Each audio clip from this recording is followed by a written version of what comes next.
December 28th, 2025. Welcome you to the show. I'm Gabby Affair. You can find me on X, also known as Twitter, at Gabby Milito7. This is your place for everything European football mixed with the 2025 AFCON. So the last 1 hour will be dedicated to all the updates, all the juice, the previews, the reviews, the teams heading home, the teams that have qualified to the next stage of the 2025 AFCON. We'll dedicate the last 1 hour to the AFCON talk. In the first 2 hours, for all the updates in the European world, the English Premier League is in action, the Serie A is also in action. The rest of the leagues are actually on break. We'll return somewhere early January, let's say from January 10 onwards. So that's the Spanish La Liga, the German Bundesliga, the French Ligue 1. So it's just the PL and the Serie A that have some games ongoing. You can join the conversation as always on 0539 986 996 0539 986 996. Let me take the numbers again. 0539 986 996. Today is the last Sunday of the year. Did you go to church? Were you home sleeping? Were you at church? And today also happens to be the last show. That's the Republic of Football for 2025. There's more football talk for you in 2026. And also catch us every Monday to Friday for Inside AFCON 2025. 3 p.m. to 4 p.m. This is the place for all the AFCON talk. Nigeria are through to the round of 16. We'll get into that a bit later. I've got Sedin Ahmed Morning Studio with me and Kwabna Mafo. Coach Christopher Nimley will join us, and then Yao Jamie as well.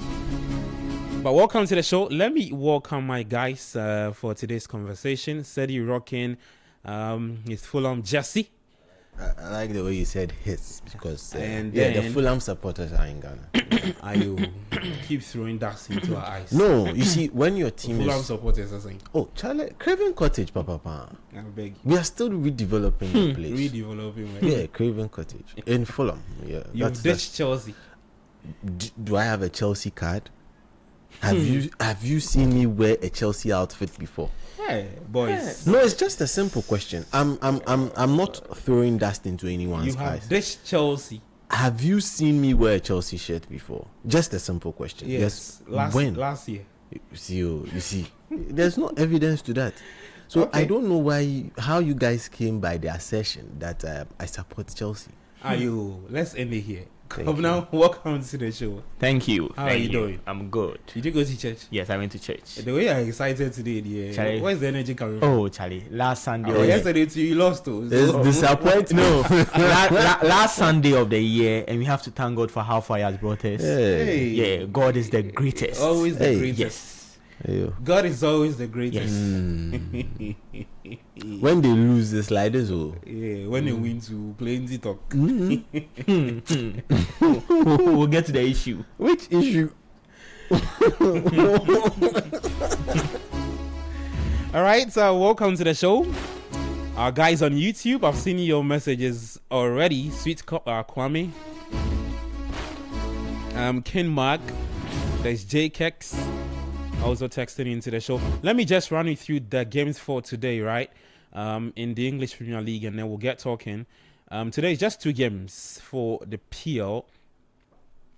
Just 2 games happening as we speak. There's Sunderland taking on Leeds United at the Stadium of Lights. As 10 minutes played, goalless between the two sides. Later at 4:30 p.m., Crystal Palace will be taking on Spurs. Thomas Frank is under so much pressure. So Sunderland are taking on Leeds as we speak. In the Italian Serie A, there's some more games for you today. AC Milan early on today beat Verona by 3-0. Cremonese are currently taking on Napoli. It's goalless. Then Bologna are also taking on... they will take on Sassuolo at 5 p.m. Atalanta, they are in action against Inter Milan at 7:45. That's the biggest game for today in the Italian Serie A. Just in case you're wondering, let me just run you through the standings for the Italian Serie A, right? Just in case you've not been following, and then we'll come back to the PL and then begin the conversation. For the Italian Serie A, AC Milan, new league leaders, 35 points after the win today. It's 4 wins and 1 draw for AC Milan. Inter Milan are second. They have a game later today against Atalanta. If they win, they take back their position. It's just a similar title race conversation with the PL, right? So the PL, Arsenal, no, I'm talking about the points gap. Yeah, the points gap. I know what you mean. Napoli are third. They are currently taking on Cremonese, 32 points. And then Juventus are fourth. There. So that's it with the Italian Serie A. Let's get back to the PL. And let me just run you through the top 4 of the English Premier League, and then we'll come and start talking about the ongoing game between Sunderland versus Leeds United.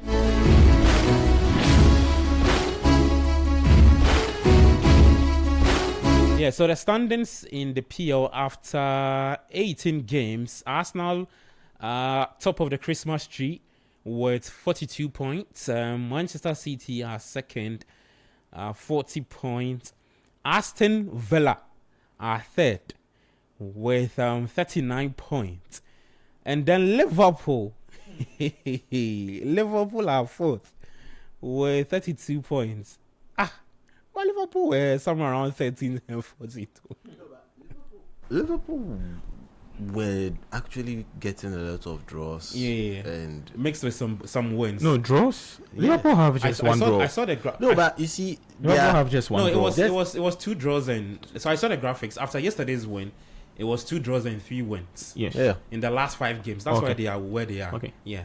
And in between that time, a lot of teams above them I've have also dropped points. they have decided Yeah. to go to sleep. Speaking of teams dropping points and sleeping on the job, Chelsea are fifth, 29 points. They are not serious. They are not serious, eh? Look, not he has been serious. reading the But table I'm updating for the the table, entire. so why Why are did you say? They are not serious. Okay, Oh, you just Charlie. hold on for me. United, sixth, 29 points, so tied with Chelsea. Or say United. And then Sunderland, who are currently playing, 28 points after 18 games in the PL this season.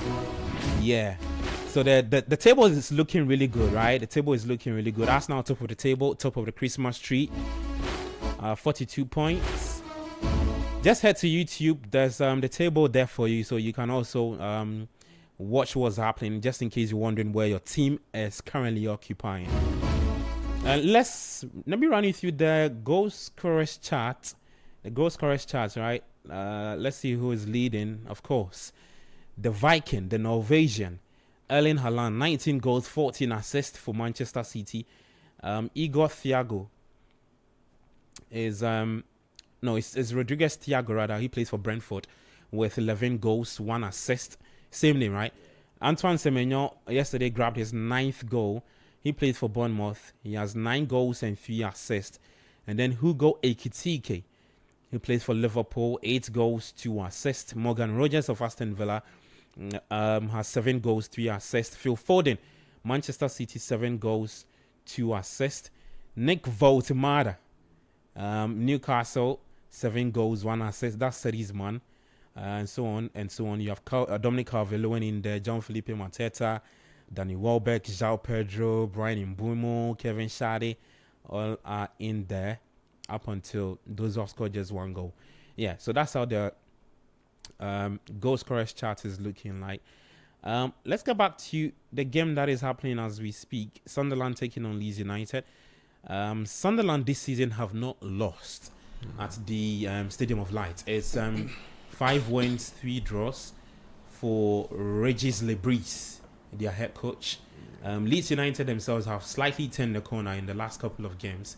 I saw the stats too. I think it was about 2 wins and 2 draws, or 2 wins and 1 draw. So that's why they are where they are.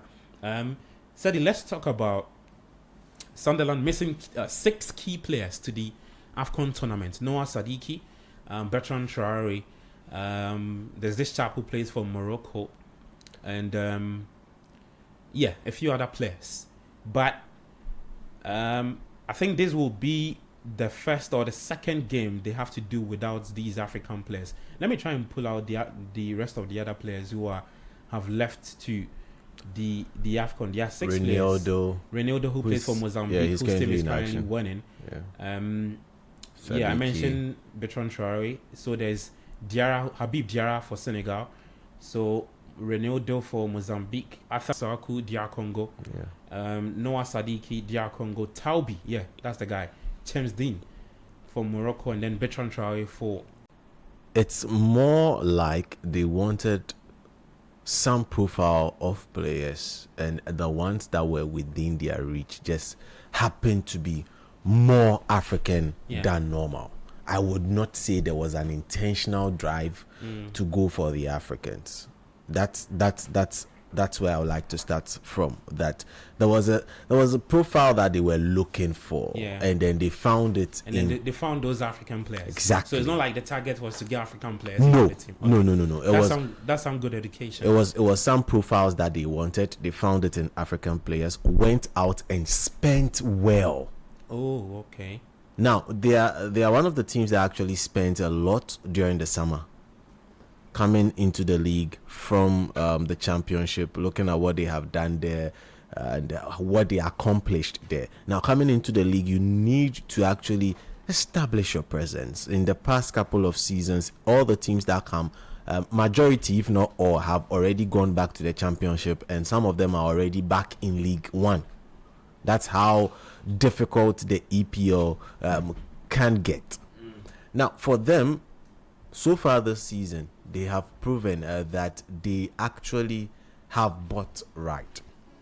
They've purchased right players to suit the league and also just mix it up with the big boys. Now, you look at Adingra, for example. He was not getting playing time at Brighton and Hove Albion. And anytime he got the opportunity as well, it is one thing or the other. And we kept on giving him the chances, but Brighton were not going to give him so much more room to grow. So he jumped ship. Now, Sadiki moved on. Even look at the kind of players they let go from their championship side that played last season. And they are in the league now and they are performing this well. But with Simon Adingra, even at Sunderland, he's still not getting playing time until the players who had left for AFCON. That is when he's getting playing time. Yeah, but you see, that's what the AFCON presents. The AFCON presents you the opportunity to show your depth and also show that you can move players along and move them away from your club and still be good.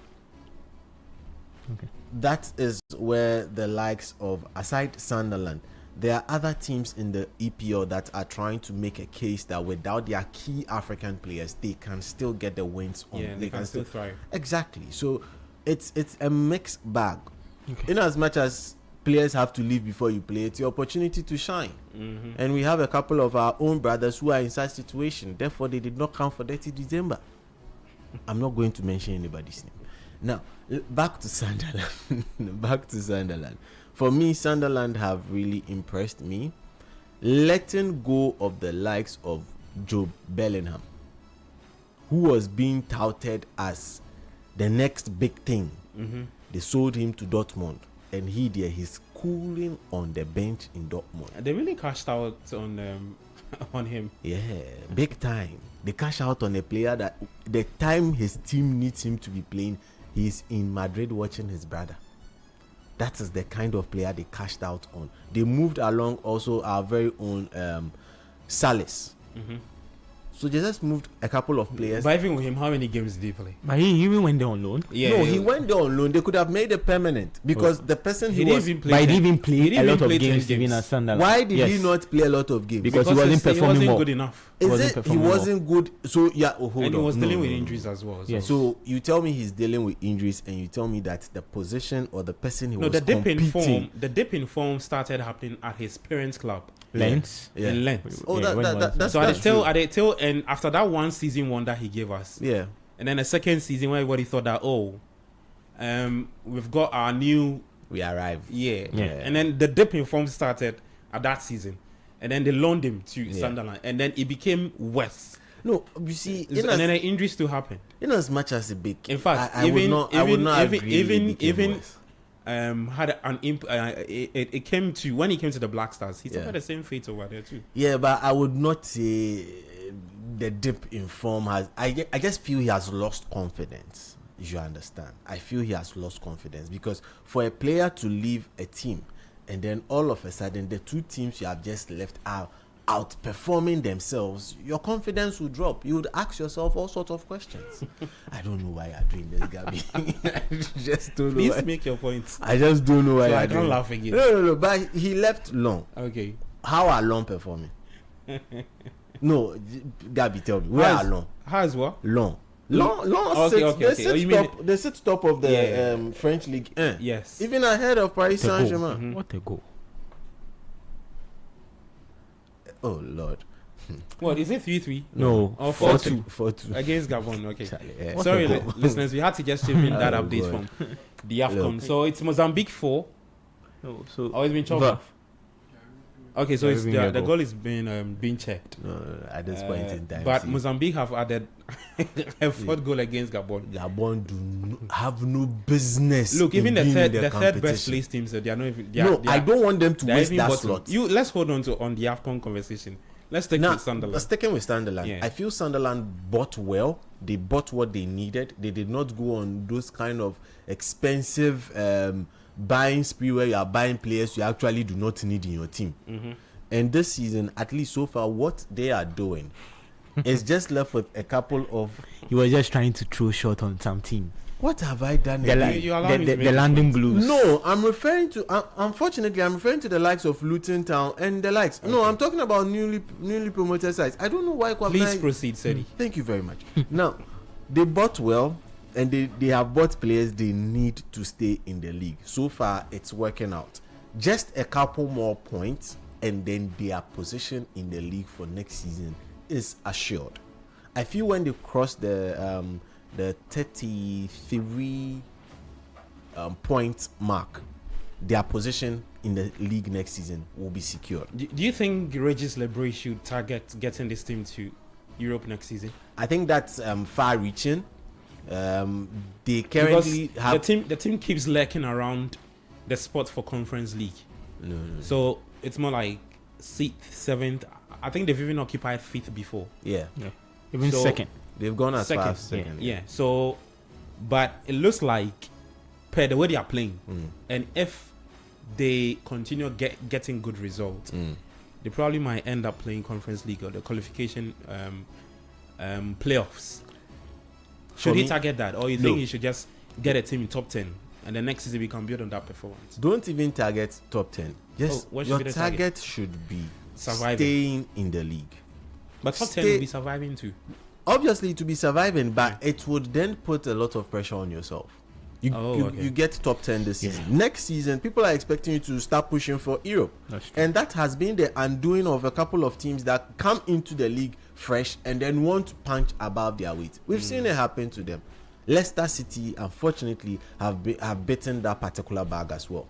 So when you come into this EPL, the way we know it and the way we understand it, as much as possible, the big boys are playing their games. Try and mix it up with them. Be in the conversation. Constantly be in the conversation. And then move it along. Wolves were constantly knocking on the door of relegation. They've been trying it for the past 3 to 4 seasons. This season, they are destined to go down. At this point in time, they are destined to go down. So for Sunderland, their goal is to stay afloat in the league. Staying afloat So means staying afloat is what? Finishing what? Finishing what between 8 and 12 should be their target. Between 8 and 12. and 12. Reason being, no. For me, that's my target for them. Okay. Because the likes of West Ham are in the league. The likes of Leeds, who decide what to do. Daniel Farke decides whatever he wants to do with his team. He switched something and it seems to be working. When it stops working, we'll see how long it takes him to switch again. That's going to be another period of time. Now, there are those, and then there is Wolverhampton Wanderers. They are also in the league. They have already secured one spot going down. They are not fighting anybody with that particular one. Okay. Do you understand? Yep. There are teams that are way terrible, still finding their feet below them. And unfortunately, Tottenham Hotspur is also one of them. There's even Nottingham Forest, who just, at this point in time, want to stay in the league. Okay. So there are a couple of teams who are worse off than them. Hence, that spot between the 8th position and then the 12th position will be terrible if they miss out on it. Okay. Right, to add context to Sadi's statement, submissions, let me just run you through the starting 11 for both teams. Sunderland taking on Leeds, 90 minutes played. 26 minutes played at the City Ground. At the Stadium of Light. Why do I keep saying City Ground? City Ground is for Forest. Sorry, please. Okay, let me run you through the starting 11. And let me start off with Sunderland. Okay. Let me start off with Sunderland. Rose is starting in post. There's a back four of Sekin, Alderete, Mukele, and Hume. A midfield two of Granit Xhaka. There's Gichuda. And Simon Adingra starting Leafy, Reg, and Brian Brobe leading the attack for the Black Cat. On the part of Leeds, their manager is Daniel Farke, Lucas Perry, a back three of Rodon, Bijou, strike, and midfield five of Bogley, Aaron Sen, Ethan Ampedu. There's Starch and Goodmonson also there, and the front two of Dominic Calvert-Lewin and also Noah Okafor for Leeds United. Let me bring you into that conversation. Let's talk about Leeds United and Daniel Farke, what he's doing with the club. You think they can survive this season? With Leeds United, they are 16 now. As they win today, and they probably would be tied with Newcastle United. I mean, depending on the goals they score. All right, so there's a goal from Adingra. The Ivorian, who is now at the AFCON, delivering the goodies for Sunderland. Simon Adingra with the first goal for Sunderland there. I mean, so clearly has paid off. Not going to the AFCON. An African has contributed to Sunderland's game against Leeds United. Okay, Kona? So with Leeds, it's very difficult. You see, when Sedi was talking, he made a statement about Leeds United. Daniel Farke just doing this way. He's on and off. You don't know when Leeds are going to show up, and that is so bad from him, because when it comes to the past 4 or 5 games, he has done so well. Yeah. That is when he was able to beat Chelsea and also able to pick a draw. Come now, just hold on. Did you see the pass from Granit Xhaka? Yeah. Sweet. Look at that pass. It's a no-look pass. Yeah, I'm looking. Huh. Beautiful. It looks like a cutback. Adingra just kills the ball at the far. Oh, Charlie, that's sweet from Simon. Very good goal. That's a very good goal from Simon Adingra. So it's Sunderland 1, Leeds United 0, 28 minutes played. So with Leeds United, I just feel like they have to just be putting up a good show. The way they are able to play when they are playing some of the big teams, able to show up when they were playing against Chelsea, able to show up when they were playing against Liverpool. Someone would say when they met Liverpool weren't really on form, but they were still able to hold them and play a 3-3 draw. So when they play the likes of the Sunderland and the other small teams, they have to just put up a very good performance, because in the English Premier League, there's one thing: if you don't put up a good performance against the smaller teams, that is when you go down. And there's one key thing that as clubs they have to do is to take your home games very serious when you're playing the English Premier League. When you go to Sunderland like this, they are making sure they know away is very difficult. if they are lucky to pick 3 points, like the way they did against Chelsea, fine, they'll do that. Yeah. If they're able to pick 1 point, fine, they'll take it. But they have to make sure their home games, they are able to do very well. They don't have to lose. You have to win more games than draws. So if you're able to win more games at home, that will just help you just stay in the league.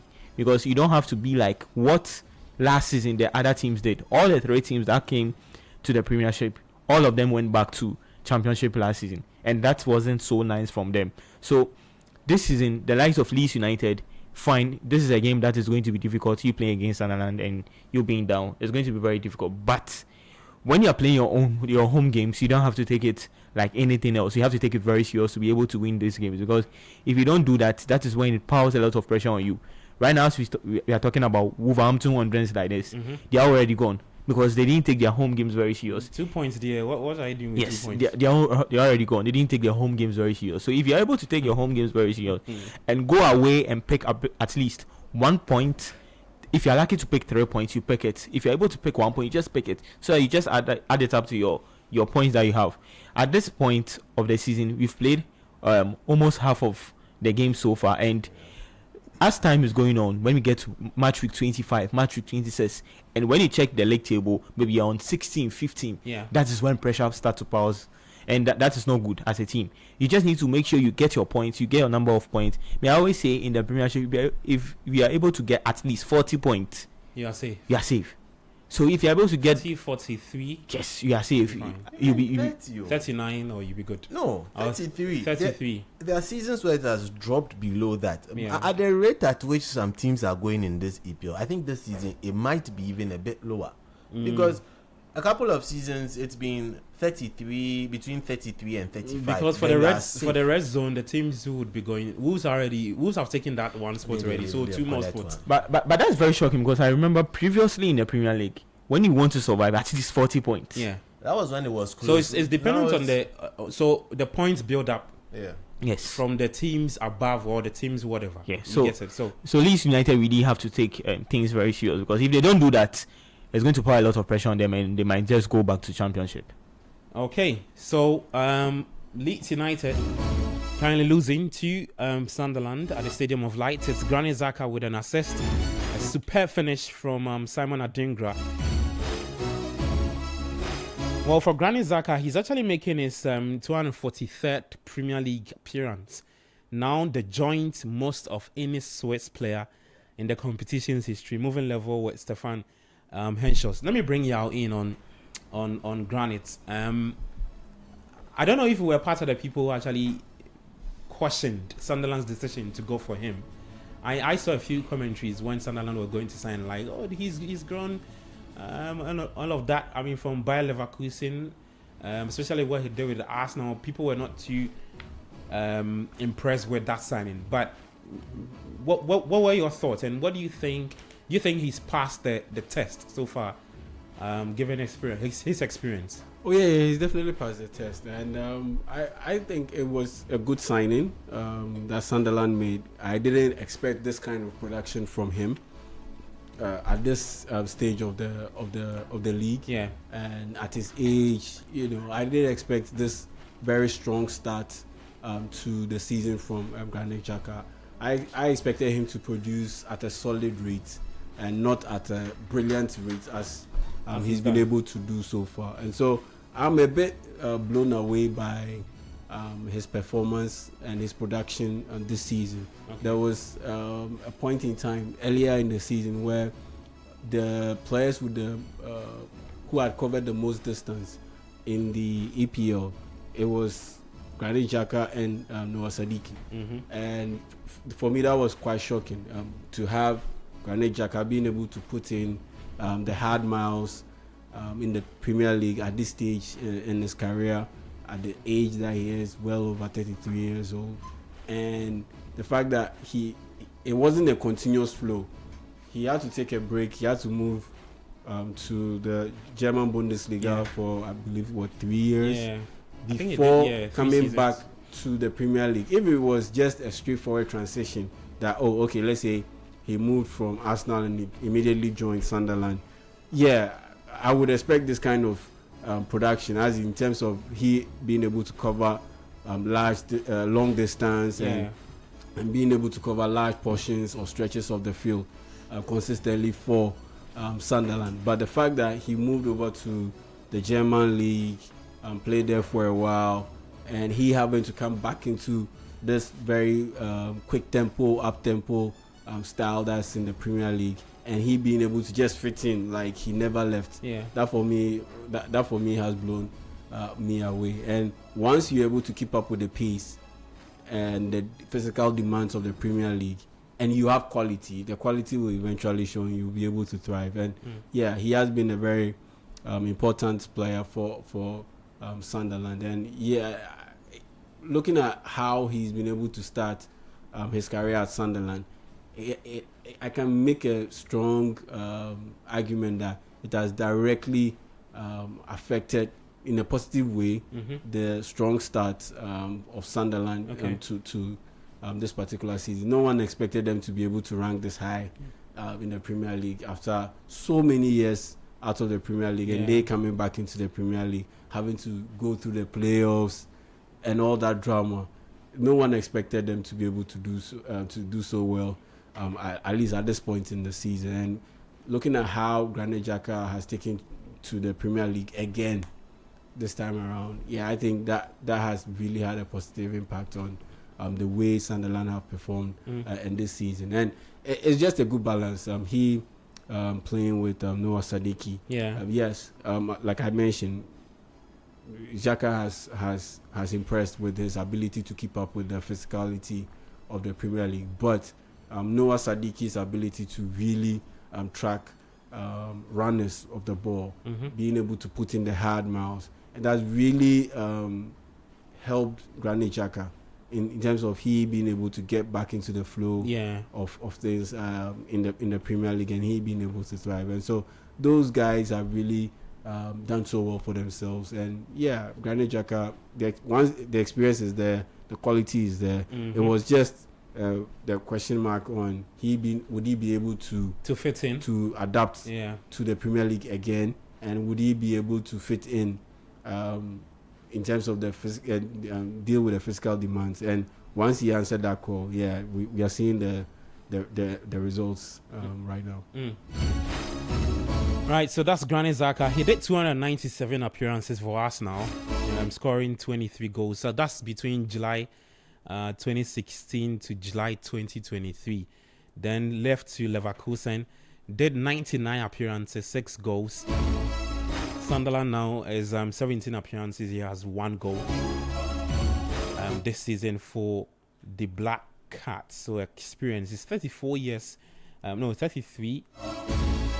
Wearing the jersey number 34 rather for Sunderland. Sedi, you want to have a bite on Xhaka? Well, for me, he's a player that I like. Y'all said. Would you want to have him in your team, Fulham? Currently at Fulham, we can't compare him to Sasa Lucic. And why are you guys doing this? So you pick Sasa Lucic over Granit No, I'm Xhaka. saying we can't compare him, but as now, okay, you can't. We compare can. him. Okay. His experience in the EPL and what he's able to do in the EPL is more than what. Why are you guys? Are they for you? Please proceed with your point. No, do you know what's so surprising? No. The past 3 to 4 months, he said he has 2 teams. So West Ham. There's a message here for you. West Ham Asking. Okay, you are reading later. I'll look for things. yeah. Why are they doing this to me? I'll read it because of the jerseys you've been wearing. No, but and when you come today, you are this. Tomorrow, you are that. So you finish on the Xhaka conversation. So, like I was saying, Granit Xhaka has brought some solidity, a lot of solidity to this particular Sunderland team. They were looking for someone with the Premier League experience who could actually impact the team. And just at the same point that Leverkusen were trying to look for their future without Xhaka, Sunderland strolled in and were able to get the deal done. And how quickly they even got the deal done, they got the deal over the line, showed a lot of intent for me. And So far, they really wanted to survive this season. exactly, and so far he has been the lifeline in their midfield, driving them on. It's not often you find a player walk into a team and then from the very get-go he's the captain. It means a lot. It just shows the amount of faith that they have placed in him, and so far he's delivering on that particular mandate to help them stay in the league. For me, I don't want to go that route, touchwood, where we constantly say that I want to see them play without him. No, I don't want to see them play without him. I want to see Sunderland constantly play with Xhaka in the middle and then allowing the strings to go through him and creating opportunities like what he just did that led to the opening goal for them against Leeds. For me, he's been brilliant. I know there are sections of Arsenal supporters who would still go like, yeah, if he were here, nah, we don't want him. There's that argument still going on. Oh, really? Yeah. I see. I know a lot of people would say that, oh, now I know they'll try and compare Zub with why? Is that Zubimendi? Yeah, Zub. That's how you call him. Zubi do, where are you? Yeah. So Zubimendi, they'll say Zubimendi is better. Then some would say, what if he was on the bench? Then they'll say, oh, we have Norgard. But you can't compare some of these things. Yeah, Arsenal have moved along. Mikel Merino in the mode of Xhaka? No. Why not? Mikel Merino is much more advanced, more forward leaning. Oh, you mean super sub number 9?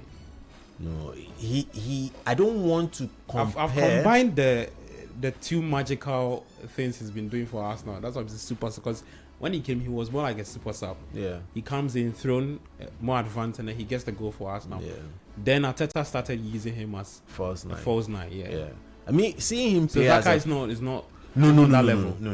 Xhaka plays a different role on the scheme of things, and he does it brilliantly well. Okay. For Moreno, you can compare Moreno possibly not on the same level, but you can see what Arteta wants to do with Moreno. Like he wants him to play like a David Villa kind of thing for him. So please, Xhaka is a Xhaka on his own. All right, so at the Stadium of Lights, it's still Sunderland 1, Leeds United 0. Granit Xhaka with the assist. Simon Adingra with a superb finish to give the Black Cats the lead against Leeds United. I'm Gabi Ofe. The Republic of Football is live on 97.3, live on Channel 1 TV as well, and on YouTube, City Sports GHA, and on X at City FM. You can join us by sending your thoughts 053996 053996 At the tail end of the show, we will activate the phone lines and then you can call us and then also share your thoughts. In the meantime, just leave your thoughts with us via the WhatsApp text line 053996 Let me take you back to yesterday's final game at Stamford Bridge. It was Chelsea losing to Aston Villa by 2-1. So Villa extending their winning streak to 11 games in all competitions. Kobna Mafo, he's got a few words for Enzo Maresca. So I'm about to dedicate the next few minutes to Kobna Mafo, right? Just to say a few things to the head coach, Enzo Maresca. Now, before that, let me just start something for him. Last season, when Chelsea were in a similar position like this, Enzo Maresca's words were that they were not in the title race and all of that, and then they bottled it. This season, he's not said anything. I stand to be corrected, though, at the press conference. The only thing Maresca has said that a lot of people hopped on to speak about was that I think since the 10th of December, they failed to win a single game up until I think somewhere around February. Yeah. Is that about to happen again? Yesterday's game, it was a game of two halves. Chelsea played, should I say, one of their best first half ever, like in the Premier League this season. They played so well that the one goal wasn't enough I felt like they could have scored 2-3 goals in that game in the first half, because in the first half it was pressure all from Chelsea, and that was so good from them. The intensity from Chelsea was very good. In the second half was when the problem started.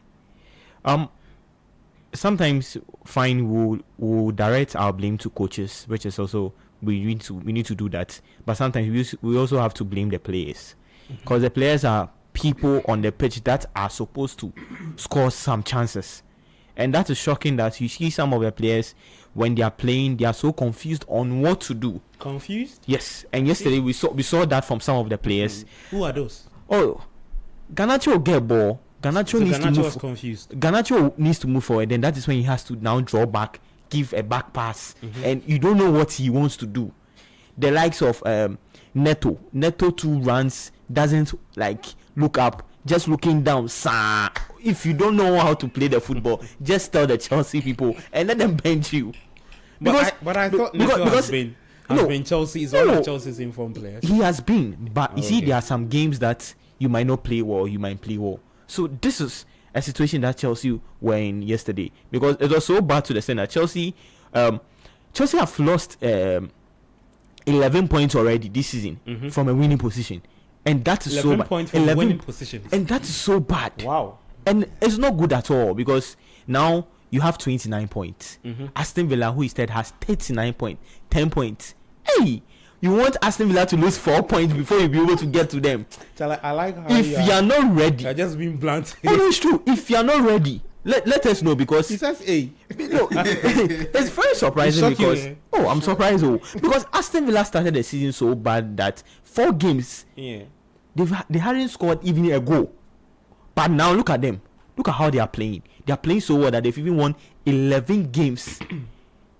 Like, that is so good from Aston Villa yesterday it was so good from Aston Villa. They were able to play very well. Unai Emery, one of the brilliant coaches in the English Premier League, able to do good substitutions. They're bringing in, what's the name, Oli Watkins. Yesterday when I saw the lineup and I saw Oli Watkins on the bench, I was like, wow, this is so surprising. Oli Watkins has struggled this season. Yes, he came on from the bench in the 58th minute. In the 58th minute, and he was able to score 2 goals against Chelsea. It was so brilliant from him. And some of the Chelsea players, as I was saying, if they are not ready, they should let us know. Now to Maresca. Who and who are not ready? Who and who? But you've not mentioned names. So Garnacho didn't play so well yesterday. So he's not ready. Yeah. João Pedro. He's not ready. I've always been saying João Pedro has scored in the last João Pedro is those kind of players that I don't know how to put it. Menketriana. Oh, you can't just say. Born in a day. Oh, okay. What's that supposed to mean? Like just having the ball, playing the ball, having the ball at feet is and what not making excites and not making any good progress. Why with the ball. Having to translate for into born in a day. João Pedro, like, that's so bad. And like yesterday we saw it from the Chelsea players. Maresca, fine. Chelsea were struggling, and you look at Chelsea's bench. Gittins, Jamie Gittins. Delap. Okay. Delap there, wherever Chelsea bought him from, they should take him back. But I thought you were one of the people who Delap issue. I thought you were one of the people who actually like the idea of bringing Delap. I regret saying that thing. I regret. You know, I remember saying that thing. Yeah, I remember. I remember so well. I regret saying that thing because what Delap is doing, Jackson. That's like better, far better. Delap's own is when he comes on the pitch, he wants to get a yellow card and just make people who are watching him see that he's also in the game. Have had yellow card because Delap yesterday when he came to the game, did you see any improvement from Delap? Did you see anything from Jamie Gittins?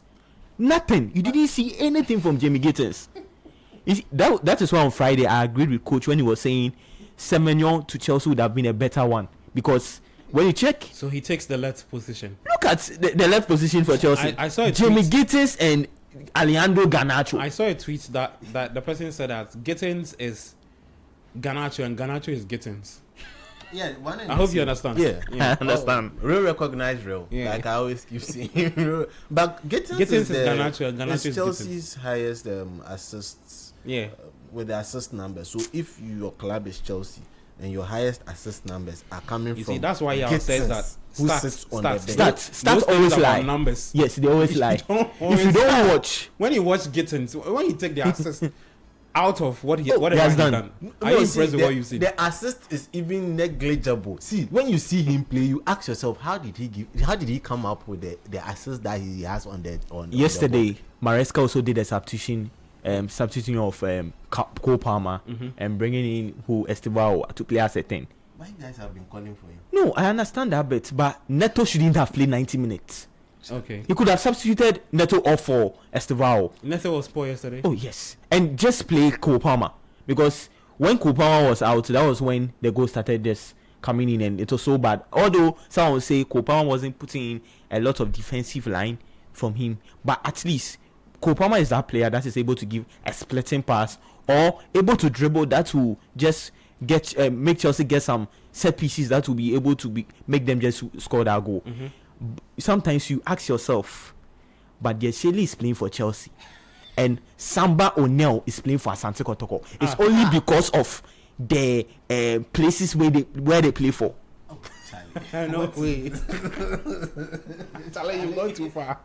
Oh no, it's true. But Yashil is playing for Chelsea and Samba O'Neill is playing for Asante Kotoko. You sit there. So you're saying that O'Neill can play for Chelsea? Oh, what Badia Shelley is doing, O'Neill can do far better than what Badia Shelley is doing.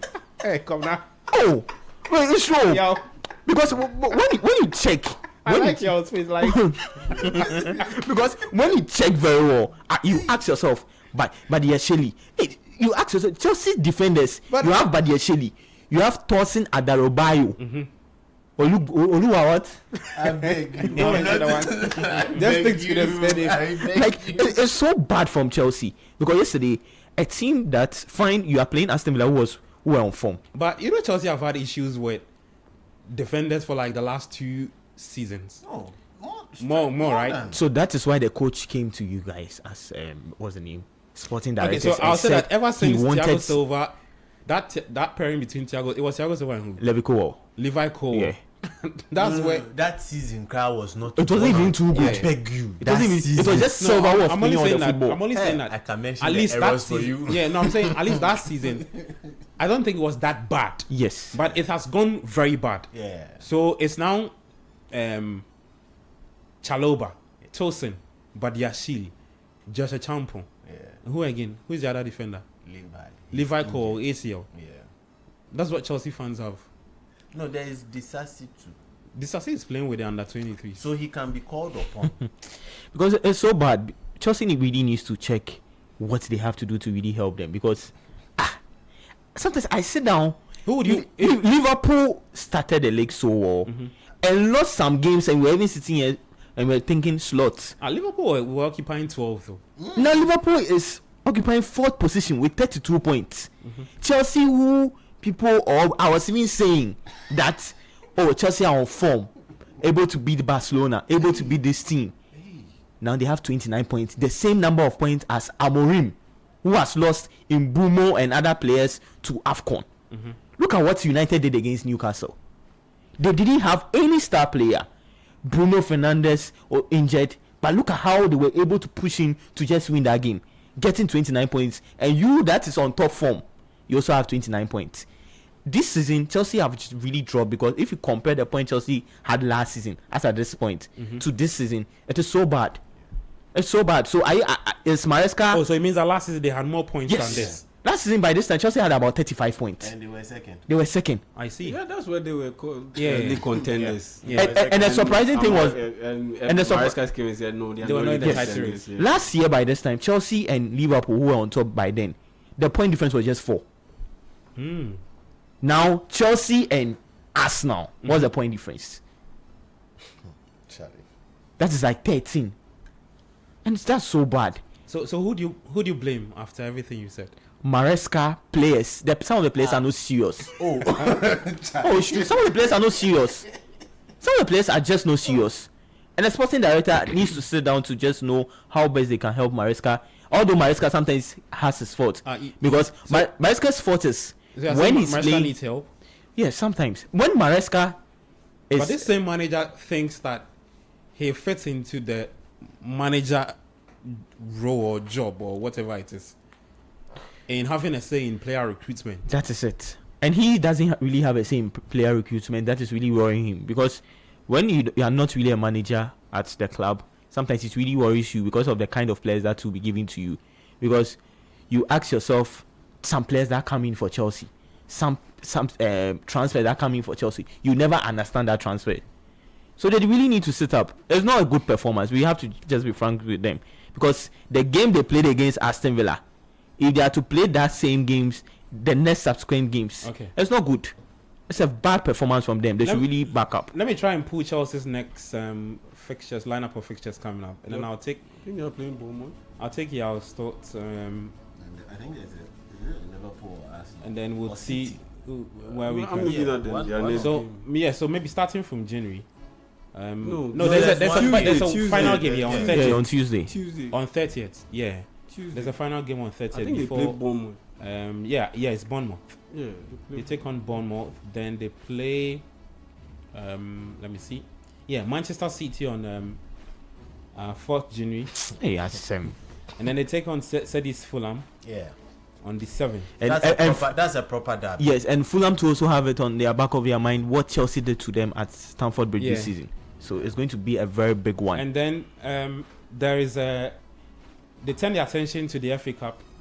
They take on Charlton, and they take on January 10. Then they take on Arsenal in the EFL Cup, January 14 at Stamford Bridge. Then back to the PL, there's Brentford. Back to the Champions League, Paphos. Back to the PL, Crystal Palace. I'm mentioning their fixtures for January, then I'll end there. And then the last two will be one against Napoli, and then the final one will be against West Ham United on January 31. Those two last games, I don't think that it scares any Chelsea fan. Or they should not be scared. Which one? The West Ham and Napoli? No, West Ham and Napoli. It doesn't scare. Napoli are local champions. Hey, Conte, local champion. I beg you.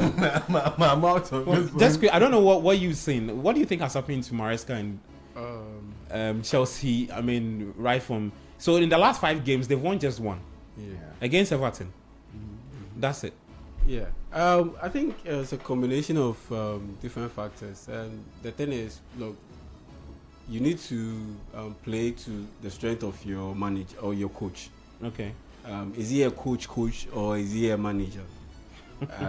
And in the sense that, look, with Enzo Maresca, he needs to be a manager in order to thrive at a club.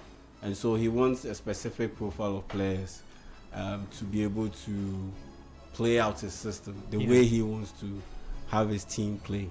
And so if you go out there and you don't necessarily get him those kind of players that he wants, that will fit his system, you don't necessarily put him in a position to get the best out of them. And that's how come, yes, they'll win maybe the Conference League, they'll qualify to the Champions League, and yes, they'll end up maybe winning the FIFA World Club. Yeah, the Club World Cup. The Club World Cup. But in between, you can sense that there's so much things that he could have done better. Okay. So it leaves you wanting for more and asking for more, because he has given you a taste of what this team could be if they are maxed out. Yeah. And you get a taste of that with the game they played against PSG in that FIFA Club World Cup final, where the first 60 minutes Chelsea were just unplayable. And it just gives me the idea why sometimes they end up missing out on wins, and they find themselves where they are. Because you look at yesterday's game, for instance, Chelsea should have been up by 3-0 at the end of the first half. Yeah.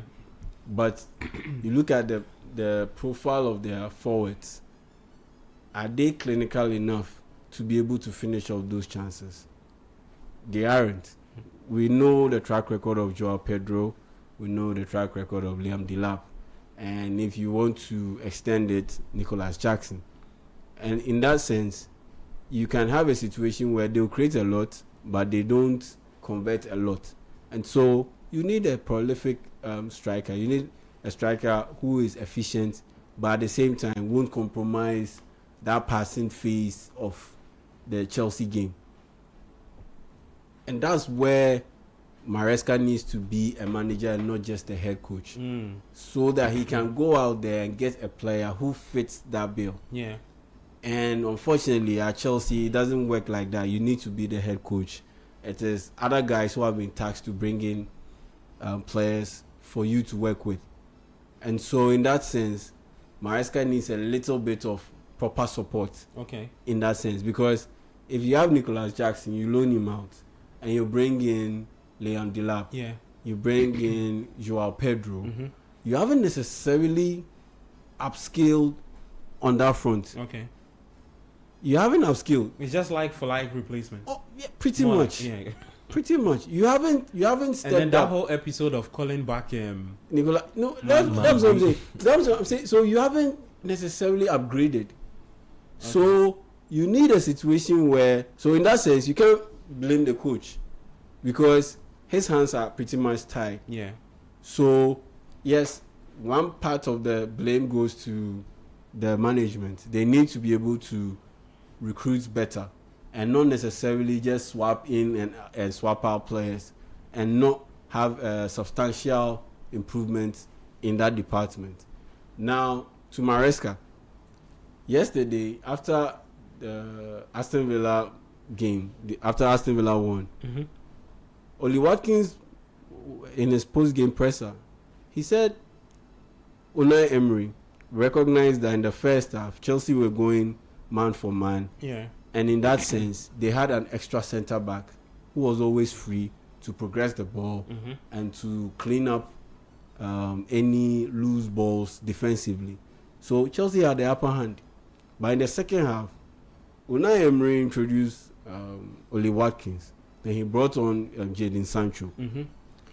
And what that did was that you had three attackers. So Morgan Rogers was on one side. Yeah. Oli Watkins in the middle. Jadon Sancho was on the other side. Oli Watkins through the middle. Then he pushed Yuri Tielemans to the number 10 position. Yeah.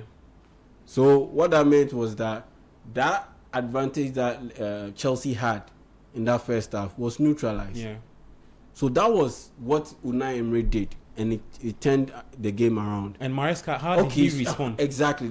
So Maresca, that move has been made, Yeah. and clearly you are losing the battle because all of a sudden the tide changed. Yeah. The tide changed. So Maresca, how do you react? So that's where the blame also goes to Maresca. He didn't react well enough. And so for me, it cuts across. The players have their bits Yeah. of responsibility that they have to step up to. The coach has his own bit, The top and the priority. management also have their own bit, especially with the way they recruit. If you have a team that creates chances with Cole Palmer, you have Pedro Neto on one side, you have Enzo Fernandez in there. Moises Caicedo these days has stepped up with his production when it comes to creativity. Mm-hmm. You need to be able to ensure that if you are swapping out or you are letting Nicolas Jackson go, you already have Joao Pedro in there. You don't need to go bring in a Liam Delap. Mm-hmm. You need to go bring in a Victor Osimhen. Mm. Because yes, you can't get Harry Kane, you can't get Robert Lewandowski, you can't get an Ellen Haaland. Get someone who is closest to these guys or even at par with these guys. Bring in a Victor Osimhen. At the end of the day, you can't. It's not like you don't have the money. You have the money. You can foot the bill of Victor Osimhen and meet his demand. So why on earth would you allow such a talent to go to Galatasaray? And that's my issue with the whole Chelsea project. Yeah. And that's why when we were discussing this issue about Semenyo on Sports Panorama, Yeah. I said I don't want him there. Yeah. Because at the end the of the project day, will mess him up. the project is messy. Yeah. It's haphazard. Yeah. Like just building and picking this one, dropping that one, picking this one, dropping that one. It's all over the place. Yeah. It's not streamlined. It's not structured well enough. And so in that sense, if you put a player who is tricky, like Antoine Semenyo, in such a project, you end up messing him up because he will have a stretch where he goes 10 games, he scores like 8 goals or 7 goals, provides like 4 assists. Then you have another stretch where it goes like 10 games, Mm-hmm. he doesn't even score a goal in that sense. And so if you put him in such a haphazard, non-structured system, you worsen his level of inconsistency. Yeah, was used haphazard, and he has added non-structured again. At the end there. No, but is it structured? There was Messi, no, and then but is it structured? No, to you, no, is it not, structured? it's not. Because how on earth? I'm not saying I don't agree. I really agree. Yeah, because how on earth do you you go and buy Enciso from Brighton Hove Albion? Yeah, you take him to Strasbourg. Yeah, then Buonanotte. You have Buonanotte in there. About him. Yeah, you have Buonanotte in there. You have Buonanotte in there, and on top of that, as your now he plays Carabao Cup wing forwards or FA Cup. As your wingers wing forwards, you have Jamie Gittins, and you go ahead to go and sign Alejandro Garnacho. I don't get it. So you are bringing in the numbers, but you are not necessarily improving on the quality. That's the whole Chelsea project. That's where so more like you're signing just average players. Hoping that I would say they are average players, but what? But you are signing more or less players that don't move the needle. Okay. And at this point in time, you need to move the needle, and that's why in competitions, tournament competitions, they will do well. They will win the Conference League. They will win the FIFA Club World Cup. But when it's back to back consistently across a long period of time, you won't get like that a consistency, league, like a league format. You don't get that consistency enough for them to be able to play their way up to the level of talent or collection of talent that they have in that particular team. Okay. That's the whole bit about this whole Chelsea project, and that's why, though they've achieved some things. Yes, they've achieved some things, like I mentioned, Conference League, Club World Cup, and all. But per the amount of money that they spent, per the logistics that they put in place or invested in this team, they should be achieving way more than they have done so far. Okay. And when you lose games like the one they did against Aston Villa yesterday, you can clearly tell that it goes beyond management problem or management issue. The players have to take blame, and the coach also has to take blame. Okay. I'll take some messages and then we'll go for a quick break. When we come back, I'll run you through the scores from the other league centers, take you to the Italian Serie A, bring you back to the PO. Sunderland are currently taking on Leeds United. It's Sunderland 1, Leeds United 0 at the Stadium of Light. I'm Gabi Ofer. This is the Republic of Football on 97.3 on TV. It's Channel 1 TV. And then on YouTube, you can find us at City Sports GHA. Let me get to YouTube. Sweet Kwame says, good morning, everyone. Kane Mag says, I'm happy Chelsea lost yesterday. Sweet Kwame says, Sedi, don't start. Said he buys too many jerseys because of agenda. Okay, so there's an update from the Stadium of Light. Leeds United have equalized in the 47th minute. I'll get you the goal scorer, Calvert-Lewin, right? Yeah. Dominic Calvert-Lewin. Another top player was the equalizer for top player this Leeds United. The player actually started for. I said this season. Hold on, we'll get into that argument. It started all the way from the back. That's really composing. A nice build-up. Takes it to the right side. I think it was a cross that came in from... a low cross. Just taps it into to give Leeds United that equalizer against Sunderland. So it's 1-0. 47 minutes played at the Stadium of Light. Let me get back to the messages. So Sadi is a Real Madrid fan. J. Keck saying, reacting to Sweet Kwame, saying that Sadi buys... too many jerseys because of agenda. Madrid fans always hide their affiliations. Okay, Ken Mark says Oli Watkins is the owner of Chelsea. Daniel Amate says forget Sedi. We know him, pa. He's not real. I'm sure the team he supports are not doing well. But why you guys they attack Sedi today? Your name is one way there. J. Keck says is Coach coming here? Coach will be in. Sweet Kwame says, I understand why Unai bench Watkins in the first half to finish their job in the second half. Okay, let me take some more messages. Kofi Safon 8994 says Delap has no business being on the field. He's just a waste. JKX says these Chelsea fans with a laughing emoji. But if Chelsea could think Axel Disasi is good enough for Barca, why can't they call on him to solve their defensive problems? Okay. Wilson Klopp says Sweet Kwame is always on Sedi's neck with a laughing emoji. Joseph Orlando Yeboah Naughty says pains. We'll say Chelsea down. They keep dropping with a laughing emoji. Okay. Daniel Lamati says, but that Badiashile guy, he should. I can't say this. Don't be denigrating people's personality like that. We beg you. If you don't like the footballer, he's not that good enough. That means saying things like what you said. I beg. Let's go for a quick break. When we come back, there's more football talk. Just like I said, we'll activate the phone lines at the tail end of the show. Then the last 1 hour would be dedicated to the 2025 AFCON.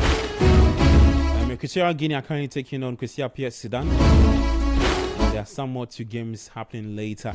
I'm Gabi Ofe. We will be back after this break.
from the break. This is the Republic of Football. I'm Gabi Ofe. In studio with Yao Ejeminta, Governor Mafo, and Sedina Medmond. You're live on Channel 1 TV as well, and also on YouTube, City Sports GHA. On X, you can find us CTFM. You can also send in your thoughts and join the conversation through this number 053996 996 0539 986 996.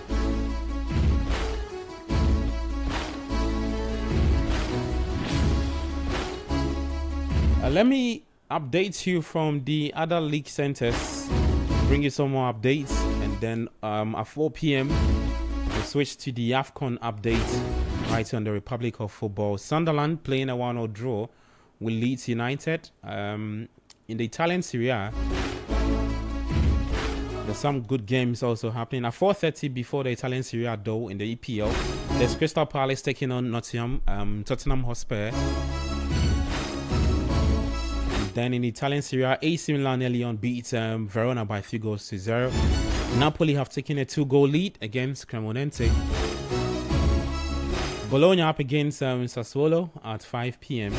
Atalanta will take on Inter Milan at 7:45 p.m.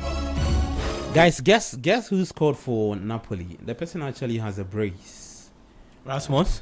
Yeah. Rasmus Højlund. 2 goals for Napoli. Let me start off with you, Cobb. Now let's talk some Italian Serie A this season. When he got injured, Antonio Conte and his last messed him really well. He's back onto the score sheet again after that break. What it means for Napoli is that they are second on the table, 16 games played, 34 points, tied with not tied with anybody. AC Milan has 35, just 1 point separated. Inter will play later today. If Inter win, it will be 36. And so the title race in the Italian Serie A is looking really tasty. And what it means for first to fifth is that it's just 5 points separating AC Milan and then AS Roma. Just quick thoughts on that. I don't know, maybe you want to start on Conte and his people. You are a big admirer of Antonio Conte, your former coach, though. But he's a local champion. He's a local champion. I thought you wouldn't say that. He's a local champion. But brilliant performance from Napoli so far. They've lost 4 games this season, and we all thought when they lost Kevin De Bruyne through the injury, people were thinking they were going to miss a lot of games and maybe be able to lose a lot of games. But fortunately for them, they've been able to win some games, brilliant games, and that's so good from them. Rasmus also doing so well for Napoli. For the Serie A this season Serie A has been one of the toughest league for the past 3 seasons. In terms of the point build up and how good they play this. For the past 3 seasons, it's been very competitive, and that's so good from them, because now it's when this team wins, this is when this team will just push up. They have to reply. That's it. So it's a very good one, very good race in the Serie A, which I feel like this season will have a 4 or 5. AS Roma is a team that is now coming down a bit. They are not playing so well. Tomorrow they'll be playing tomorrow. They are not playing so well, and that is unfortunately for Gasperini, because the work he did at Atalanta. I understand Atalanta. He was able to go very far, able to even go to a point to even they even won the Europa, to be able to even play the what's the name? Did they win the Europa? Oh no, they went to the Europa final. Yeah, they got to the final. Yeah. Which Leverkusen beat them. Yeah, they lost by 3 goals to 0. Yeah. Yes. So it's been no. Atalanta rather beat Leverkusen by 3 goals to 0. There was a Lukman show. Yeah. He got a hat-trick. So I remember he won the Europa with. He actually flipped the script. Yes, he won the Europa with Atalanta, and he coming to Roma. He started the season so well. So it's been brilliant in the Serie A. But for Napoli, I just feel like they have to just push him more to be able to give a good contest to AC Milan and Inter, because those two Milan clubs are playing so well this season that they are piling a lot of pressure on Napoli. Napoli are the defending champions, and when you're the defending champions, every season, the next season, everyone expects you to do very well. That is why when you go to the EPL, there was a lot of pressure on Liverpool because they were defending champions. So that's the same way. When you're the defending champions, there are a lot of pressure on you that people expect you to win the league the following season. And that is what Napoli, there's a lot of pressure on them this time around. For Inter, AC, I know they are going to put up a very good show for us to see how brilliant they are. So it's been good from Napoli and the other teams in the Serie A. Okay, Sadi, you want to have a bite on what Conte is doing with Napoli? But Kobna says he's local champions, and that when he goes to Europe, he's unable to replicate what he does on the local scene. Well, from that standpoint, at least he's a local champion. He's getting things done on the local scene to get him to a scene that exposes him. Kwabene's team. See the way you've polished what Kobna said. when you said it, you were saying, hey. but for Kwabene's team, they can't even be sector champions, let alone local champions. You get where I'm coming from? They are not even sector champions. They can't even dominate the position they occupy, or like the territory they occupy. Oh, okay. As at now. So the London clubs, right? London clubs have gone far. Yeah, let's stay on the street. The same Westland. West London. Let's stay in the same in the tree balance. We say infiltrate in Fulham. Currently, when you look at it, form-wise, Fulham has got a better form than Chelsea. And then Kwabena is calling someone a local champion. Local champion is doing well in his league. In as much as he has won the league, he has tried as much as possible to refresh the squad. It's just that the players he brought in to refresh the squad, a couple of them have been injured for a large chunk of the games that they've played so far, hence they've missed it. So for me, the likes of Rasmus Højlund, who is back again on the scoring sheet, they would have loved to have Kevin De Bruyne in that particular midfield, controlling affairs. And for me, one of the master strokes is Neres. Neres is having a fantastic season out there in Naples, and for me, he for me is gradually becoming my man of the season for Napoli, not McTominay. Do you know there's even another player I even forgot? He's also injured. Gilmour. Gilmour is also injured. Gilmour is also but Gilmour has been there last season, sort of. So now the people he brought in to refresh, most of them are still injured. But for Neres for me has been that masterstroke from Conte that's keeping him in the title race, because the other teams are coming up, and I'm just happy to see the competition, the level of competition in the Italian Serie A. Okay. But just one sentence at Fiorentina. Mm-hmm. If they don't want to play football, they can decide that they will forfeit the rest of the games and exit the league peacefully. Okay. Because what are they doing? And they are playing the league. No. Gabi, have you seen Fiorentina play football? Yeah, I've seen them play. But this season, have you seen them play in the Serie A? Yeah. Oh, Lord. Are they that bad? They are terrible. Oh no, they are bad. They are terrible. Yesterday when they lost by 1 they goal have to 0. 9 points. Yeah, 9 points. Last week they beat Udinese by 5 goals to 1, and everyone thought, oh, okay. Okay. No, that one was the color of their jersey, violet. Okay. Purple patch. That guys, is it. Let's talk about AC Milan. There's someone on YouTube attacking me for not mentioning who scored for AC Milan. Danny, the Chelsea team. Obila 6435 says, Gabi, AC Milan won 3-0. Why don't you mention who scored for Milan, including a brace? Okay. Daniel Amate says he's apologizing for his earlier comments on Badiashile and Tosin.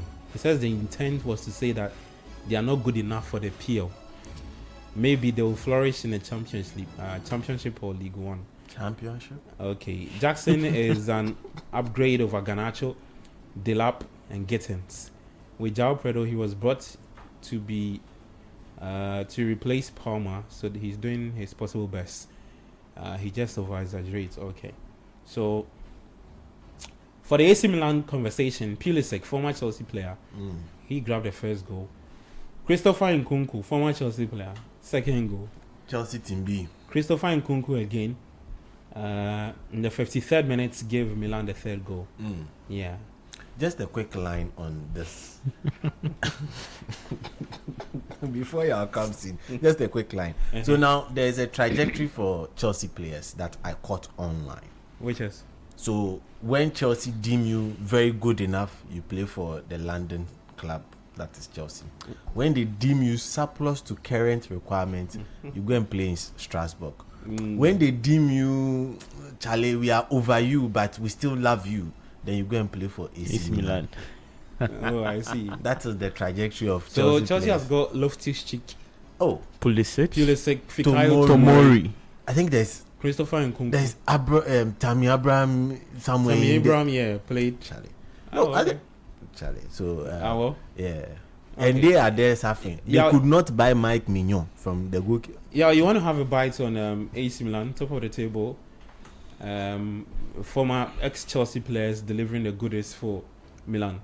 I think with the Italian Serie A, look, it's a safe haven for ex-EPL players because it relies a ton on power, and because it's mainly tactical. Yeah. Once you are able to get a feel of the tactical aspect of the game, I think you'll be fine.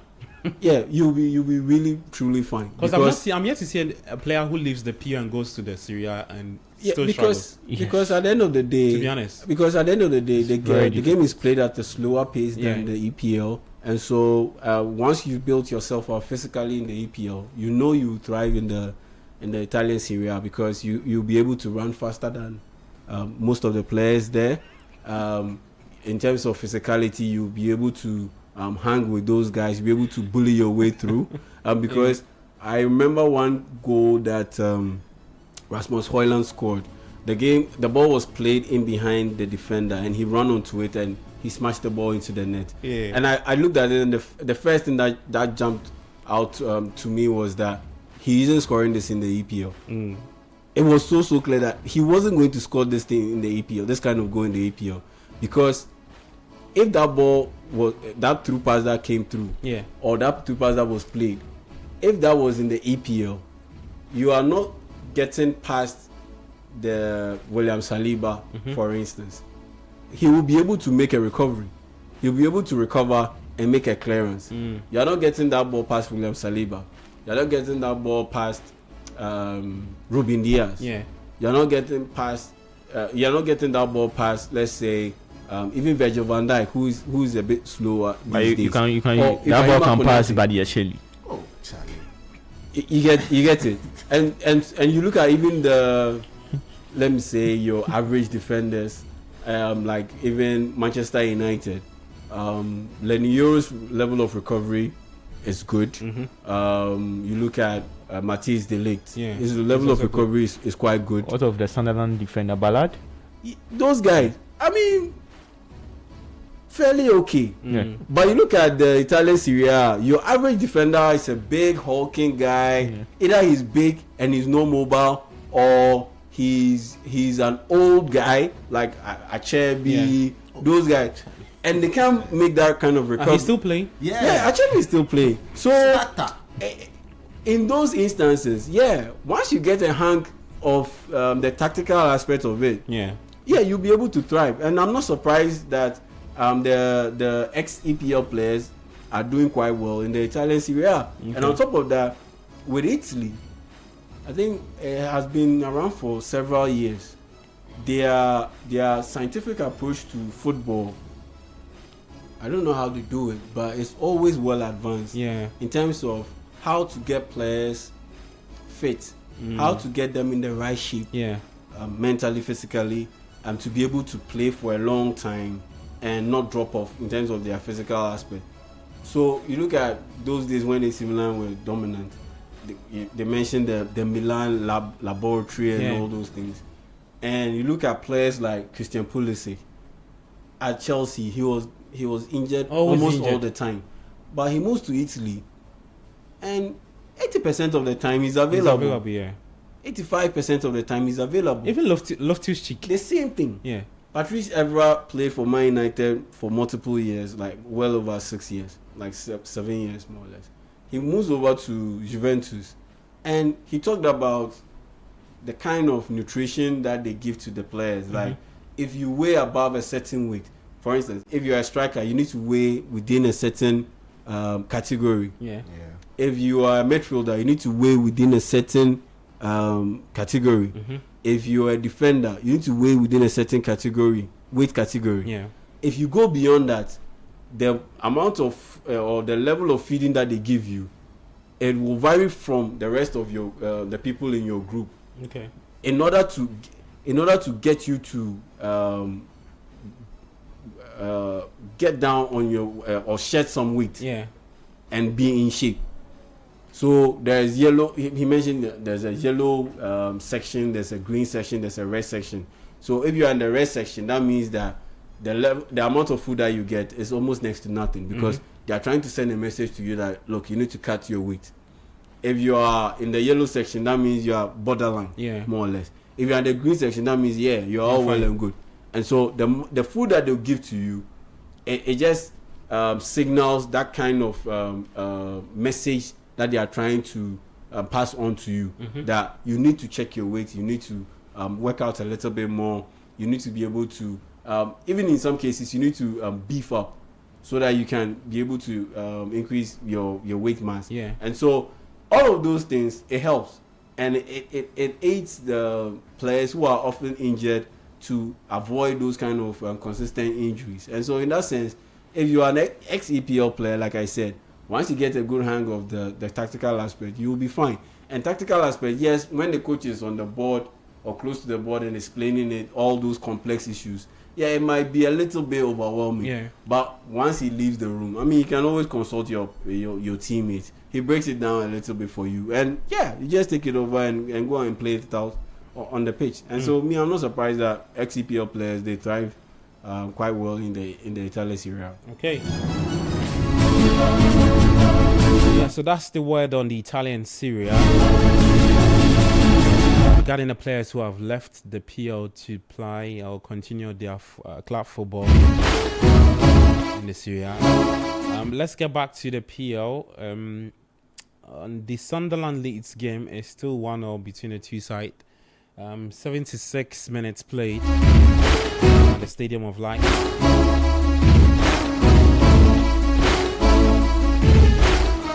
The Republic of Football 97.3. I'm Davio Fair in studio with Yahweh Jimmy Inta. I'm Sedinam Edmond and also Kwabena Mafo. At 4 p.m. we'll switch to the conversation. Talk some AFCON. Some countries start heading home. Some countries are also progressing to the next stage of the tournament. Nigeria, one of them. After beating Tunisia yesterday by 3-2. Mozambique also won their game today against Gabon. As we speak, Equatorial Guinea are currently taking on Sudan. That game, because here Sudan is goalless in that competition. I mean that game that's between Equatorial Guinea and Sudan. There are two more games later. I'll run it a bit later. And you can join the conversation by sending your thoughts 053996 053996. We're live on YouTube, City Sports GHA, on X at City FM, on TV, Channel 1 TV. At 4:30 at the Selhurst Park, it's Crystal Palace who will be taking on Tottenham Hotspur. Let's build up to that game. Let's talk around that game. The game starts at 4:30. Let me start off with Seti. Crystal Palace up against Spurs, and that starts around 4:30 p.m. The lineups are already out for the two teams. Let me start off with Crystal Palace. Dean Henderson is starting for Palace. A back three of Maguire, Lacroix, and Jefferson Lerma. Nathaniel Klein is playing as a right wing back. Mitchell as a left wing back. Adam Watson partnering Hughes in midfield. Devaney, Pino, and Jean-Philippe Mateta Mateta leading attack for Crystal Palace. For Spurs, they line up in a 4-2-3-1 formation. Vicario is starting for Spurs. There's a back four of Pedro Porro, Kevin Danso, Van de Ven, and Jet Spence. The midfield two of Gray, Bentancur. Mohamed Kudus is also starting. Lucas Bergvall, Kolomwani, and then Richarlison for Tottenham Hotspur. Spurs under so much pressure with their head coach, that's Thomas Frank. A lot of the Spurs fans say that they need to show him the exit. Let's see if that will happen. On the part of Crystal Palace, they are looking to bounce back from their midweek Carabao Cup defeat to Arsenal. Yeah, and so they have to deal with another North London club in Tottenham Hotspur who visits the Selhurst Park. Sadi, let me start off with you on what you think Thomas Frank is doing so wrong that he's unable to get results for Spurs. I want to check the stats for Spurs. I mean, how many games they've won in the last 5. I'll try and get that for you. But Sadi, if you just can quickly talk about Thomas Frank and what he's going through at his club side, Tottenham. Well, to start with that particular Yeah, so game, it's one win in the last 5. They've lost 3, they've won 1, and they've drawn 1. And that brings us to a place where we see Spurs performing better on the road than at home this season. So this season on the road, away from home, Spurs have played 8 games. They've won 4, drawn 2, and then lost 2. Compare that to their home form, where they have actually won only 2 games at home and have drawn 2 and have lost 5 at home. So they are better off playing away from home this season. Now, you flip the script and you also get to a Crystal Palace who also love playing away from home. At home, Crystal Palace themselves have also just won 2 games at home, have drawn the very large number of 4 and lost 2. Now, you ask why Thomas Frank is struggling to get his team to play the kind of football he was playing at Brentford that got him the move. I would say, number 1, he necessarily met a couple of players that he has to work with. There are players that fit his system, others don't fit his system. Okay. You look at this Spurs midfield and you ask yourself, who is the enforcer in this kind of football they want to play? Who is the enforcer? You mean the midfield, right? Exactly. So Bergvall and who enforces, who destroys? Okay. These players in midfield are at best very good with the ball at their feet and passing the ball. So all ball progresses. They Bentancur, Bergvall. Exactly. They are not destroyers. Now, Spurs play in a very open fashion, and any least transitional player against them, they are always found wanting. And that is what teams have looked to capitalize on this season. Spurs always seems to turn up and play very well, but lose the game. And everybody forgets how well they were stringing passes together, trying to be a bit excessive, the extra touch here and there. Now, injuries I don't like to talk about, but has also really not helped the team, Spurs. Injuries has not helped them. Same applies to adaptation. Adaptation in that you are expecting the likes of Kolomwani to have adapted better, Xavi Simons to have adapted better, but it looks like even Matthias Tel to have adapted better. But it looks like only Kudus has sort of adapted way better than all these guys because he was actually playing in the EPL prior to joining Tottenham Hotspur. They are struggling to create opportunities for their goal scorers and attackers from open play. Majority of Spurs getting goals and trying to make incursions in the opponent box and cause them problems has all been from majority has been from set pieces, to the extent that throw-ins have even become very crucial for Spurs when they play. They are struggling to get the ball through to their attackers on the pitch. Okay. Hence, you sometimes get a very wonderful solo run from their captain, their defender, Van de Ven, who runs all the way forward with the ball at feet. Super Van de Ven. Something which Super Messi Van de Ven. something which should not be I the still norm. can't get over that goal though. Yeah, it's all because he needed to take things into his own hands. When Yeah. you continue trying to progress the ball, what happens? It's not going through. Now, what do they try to do most of the time? They want to see Kudus drop and then swing the ball in the opposite direction. And so far, it has not really also worked. Those diagonal balls are getting to their targets, but when they get to their target, what happens after that? Because you would expect a Kudus to be much more you should be getting the ball closer to the goalpost of the opponent so that it makes it fearful for the opponent. But Spurs have really not also bought well, and that's why they are where they are. Okay. That's why they are where they are and where they would be if they don't change things. I feel that low key, Thomas Frank is also quite stubborn. Oh, yes. Yeah. Okay. Look. He stuck to what he think worked for him at Brentford, which is not working at Spurs. So that one there is not working. Let me add to this, right? The data is actually worrying for Frank. I say so because, according to the data, Spurs' XG difference, right, this season is 6.6.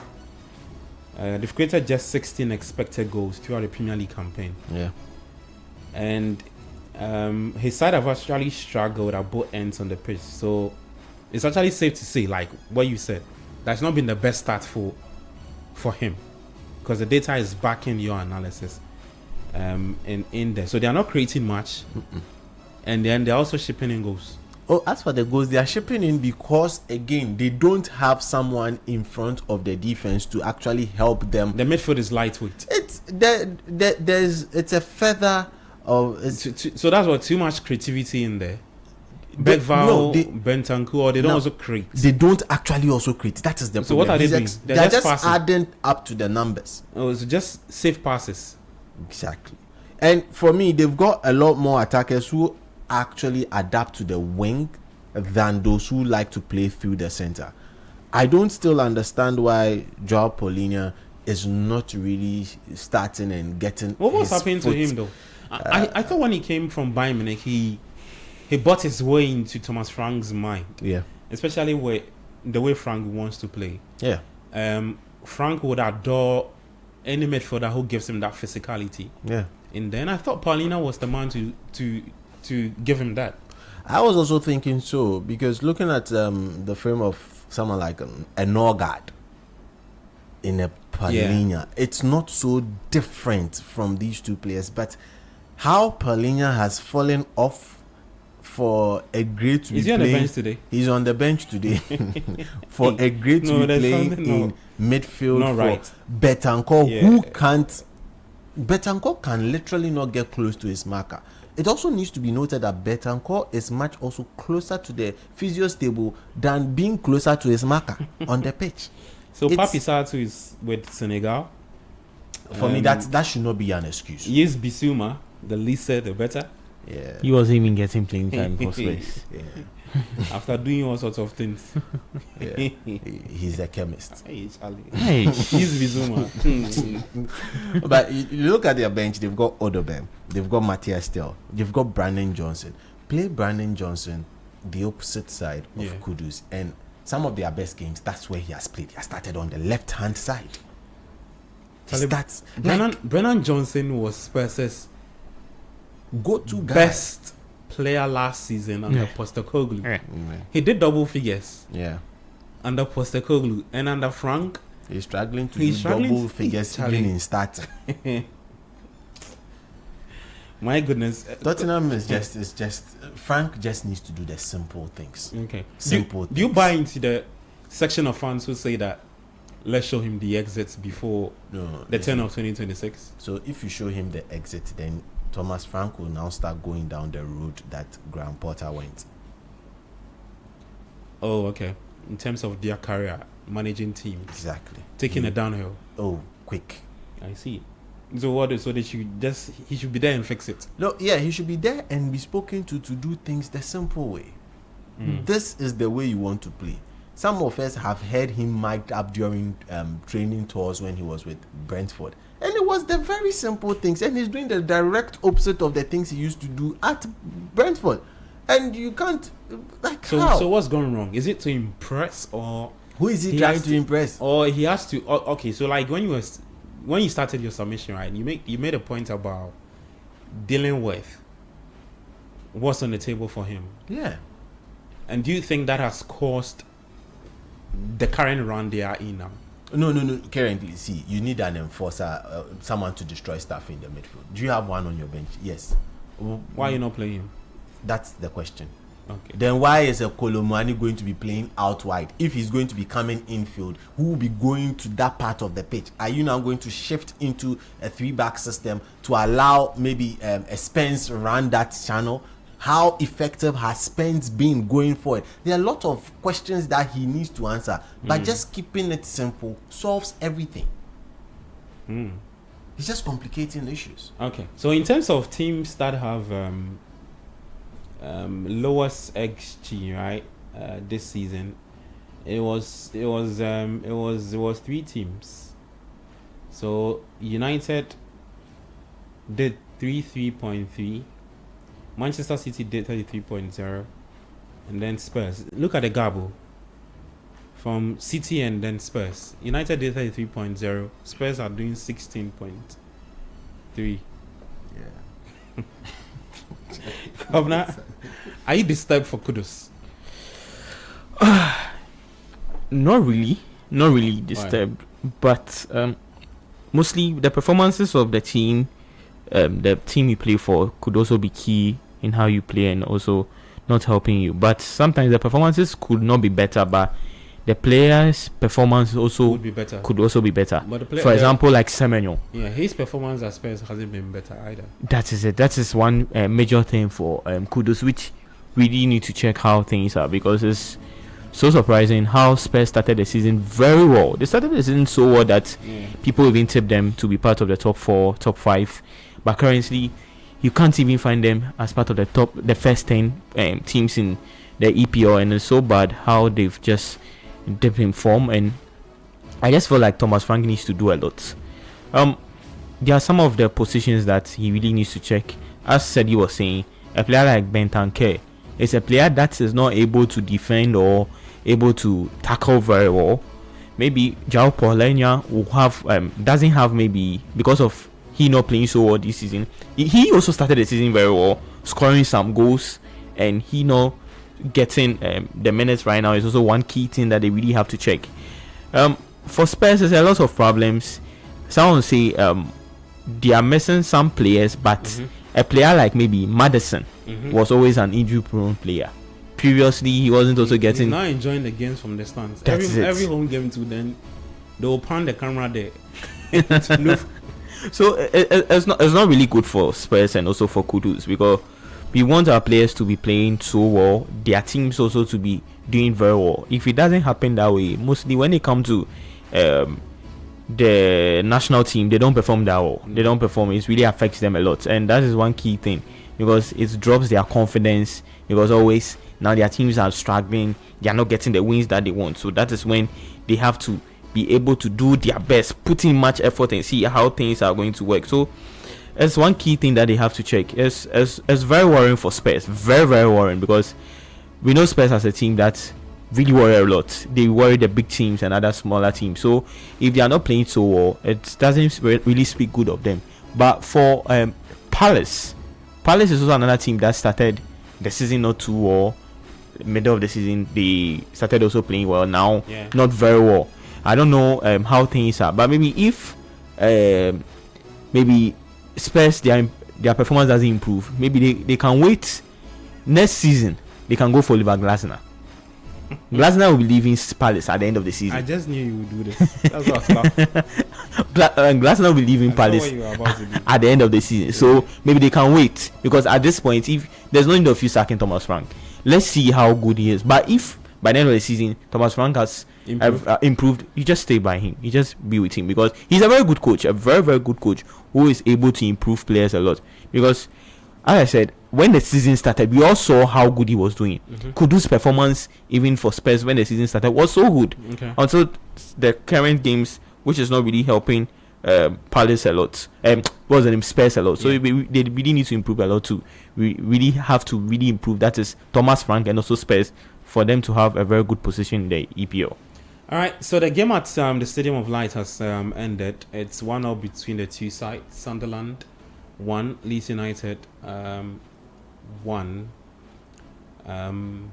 between the two sides. So Adingra in the 26th minute and Dominic Calvert-Lewin equalizing for Leeds United. Let me bring you in on the Palace conversation. Kwabena mentions Oliver Glasner. Now you look at this Palace team under Glasner this season. They're one of the sides in the PL with the lowest average possession. They allow the opponents to see have all the possession, but it actually has been effective for them. All right? Yeah, I mean, look, you have to adapt to your players, to your team, and that's one thing I've always had an issue with Masudi Dramani and Accra House of Folk. What he's doing with Accra House of Folk. You want your players to play tiki-taka football, like Barcelona, prime Man yet City, the profile of the players, Man City under Pep Guardiola. But the profile of the players, it just doesn't mesh. And on top of that, you want them to be playing that kind of football on these kind of pitches that we have in Ghana. You get it? It doesn't work. It doesn't mesh. It doesn't fit. And so you need to build a system. You need to be able to create a system where you tap into the capabilities or abilities of your players. Even Pep Guardiola recently, in the Q&A, he was asked, do you proceed with your system and force your players to adapt to your system, or you adapt to the players that you have? You bring about a system that will play into your players' ability. And he said it's a balance of both. You can't insist on one and neglect the other. You get it? You can't just focus on the abilities of your players all the time and draw up a system based on that. Okay, what if one or two players aren't available? Then what do you do then? Just hold on for me. I have to announce this real quick. So we'll go off on TV at 4 p.m. but the Republic of Football will still be live on radio 97.3 and on YouTube City Sports JJ. So on TV will be off, but the show will still run on radio and YouTube. So as I was saying, if you adapt or you build a system around the players that you have, you are in for trouble, because injuries will always happen. And so when 3 or 4 players aren't available, or let's say they go to the AFCON, they aren't available, and 2 others are injured, what do you do? Then you become exposed. But if you build up a system and you force your players to adapt to that system, maybe the ability of those players to play like Busquets, it's not there. So what do? You have to find a fine balance between both systems. So in that sense, I like what Oliver Glasner has done. At the end of the day, he is not. He's noted that these players that he has at Crystal Palace, they can play well in transition. They do so well in transition, in direct football that leads to goals quickly. And so he's built a system around that. But at the same time, he's been able to create avenue or create room for a bit of creativity. And that's how come guys like Eberechi Eze, they weren't affected by the change in managerial role when Oliver Glasner came in as the manager. From Roy Hodgson, Patrick Vieira, those guys, once they moved on and Oliver Glasner came in, those guys weren't too affected. Actually, their performance even improved, because within that system where it is heavy on transition play, Yeah. scoring quickly off a turnover. There's still room for creativity, and so that's how even he brought in Daichi Kamada from Frankfurt, Yeah. and these guys. Adam Wharton is playing well because there's room for such creativity, and I like it because at the end of the day, he's not forcing his players to also To do the very necessarily uncomfortable things. play out from the back. Yeah. You're not comfortable playing out from the back. Why do you have to force your players to do so? And so for me, Crystal Palace, Oliver Glasner, what he's done, I'm cool with it. Cool with it. Okay. I'm so cool with it, and he's one of the managers who have impressed ever since they touched base in the English Premier League. And between him and Andoni Iraola Who would you pick? and Marco Silva, yeah, if there are changes and there are vacancies in the, let's say, in clubs like Tottenham Hotspurs, Maybe Chelsea. maybe Chelsea, yes, and maybe Chelsea, and even to understand Liverpool, Mm.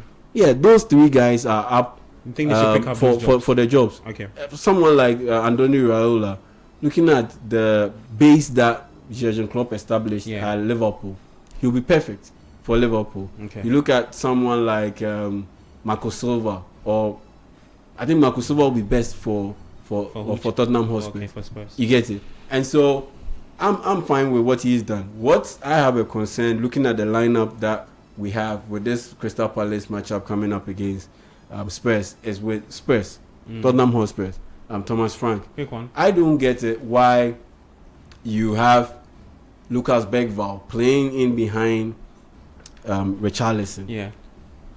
and you have Palhinha on the bench. Palhinha, yeah, he has some injury issues, and that's how come he fell out of the rotation a little bit. But he's back. He's been playing the last 15 minutes, 10 minutes here and there. This is the type of game that he needs to start. And pair him with a guy like, if you want, Achigre or Lucas Bergvall. Mm-hmm. Then you play a guy. Javi Simmons is suspended because he got that red card against Liverpool. So in that sense, I think it would have been better to even play Mohamed Kudus to the middle, and play Matthias Tel on the right side. Then you play Randall Colomani through the middle, and if you want, you can play Richarlison. But he wants to tap into the work rate of Colomani, and that's how come I honestly believe that he's moved Richarlison to that central position, and he's moved Colomani a little bit out wide. But in that sense, because if it was the right side, I would be okay with it, because at the end of the day, you have Pedro Porro playing on that position. Yeah. He would always bump forward, and so if you play Colomani there and he moves a bit infield to support Richarlison, you know that side of the pitch is covered, and he will provide that width. Pedro Porro will provide that width.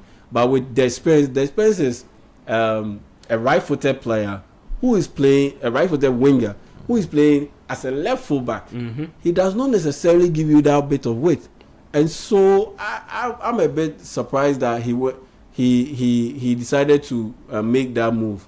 I was thinking maybe a Brennan Johnson would man that position, and then maybe you can swap him with Matthias Tel in terms of the changing position and swapping wings. Then you can play Mohamed Kudus through the middle. Then you start Colomwani up top. Then you have Richarlison come off the bench. So for me, I'm not too convinced with the selection of Thomas Frank in this game. But it looks to be one of those games that could easily end up in an entertaining Crystal Palace win. Okay. So I'm inching towards a Crystal Palace scoring win for Oliver Glasner. But I see Spurs being able to get a goal. All right, so that game kicks off in the next 25 minutes at the Selhurst Park. Crystal Palace taking on Tottenham Hotspur. Match day 18 of the English Premier League. This is the Republic of Football 97.3. I'm Gabriel Fair. I've got Yai Jem in studio with me, Kovina Marfo and Sedina Medmont. And also you watching us on YouTube, Sweet Kwame, RDGH2. RDGH2 keeps asking if Yao needs Momo because your he says today you sound too calm and low. Like Oh, I mean, you have if to you be need calm. Momo- You have to be calm. Okay. I mean, we understood you. You have to be calm. You can't- Because the second time he's asked to. yeah. Or maybe he's seen me out on the field and he's seen me Yeah, being hyper, very but active. yeah, today, and yeah. so yeah, I mean, I'm chill. I'm chill. Today, Yeah, I'm a chill guy. The update for y'all is chill and steez. Yeah, I'll Yeah, I'm a DJ. chill So guy. are you okay now? Yeah, me, I'm a chill Yeah, guy. says he's okay. He's okay. Let's take a quick break, right? When we come back, we'll take you to Morocco and talk some AFCON.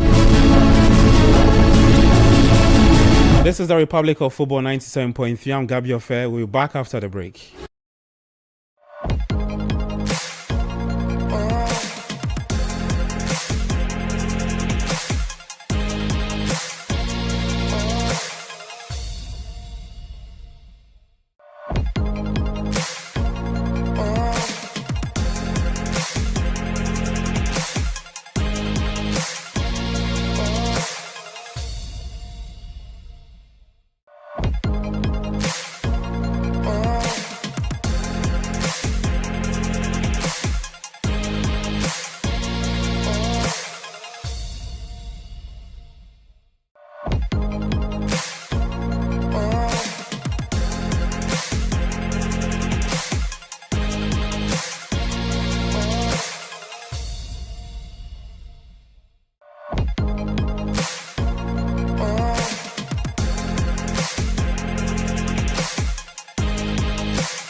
AFCON happening all the way in Morocco. The boys are getting separated from the men. Earlier on today, Mozambique made a huge statement at the AFCON. Chiquinho Conde became the first Mozambique manager to record a victory at the African Cup of Nations. The Mambas defeated the Panthers 3-2. That game was really good in Agadir. So big statement from Mozambique at the AFCON. As for Gabon, they were just doing, I don't even know what they were doing on the pitch. But yeah, Mozambique won't care. All 3 points in the back. They are actually in a very good spot to progress to the next stage of the competition. As we speak, 46 minutes played. Equatorial Guinea are playing a goalless draw with Sudan, managed by Ghana's Kwesi Appiah. Later, 5:30, there's Algeria up against Burkina Faso. Then 8 p.m. we'll see Ivory Coast taking on Cameroon, the defending champions, against the 2017 AFCON champions in Cameroon. Cameroon have won the AFCON 5 times. Cote d'Ivoire have won it 3 times. So this game should be good tonight. You're still listening to the Republic of Football 97.3 live on City Sports JHL on YouTube. I'm Gabby of Studio with Kwabena Mafo, Sedina Medmond, Yao J Minta.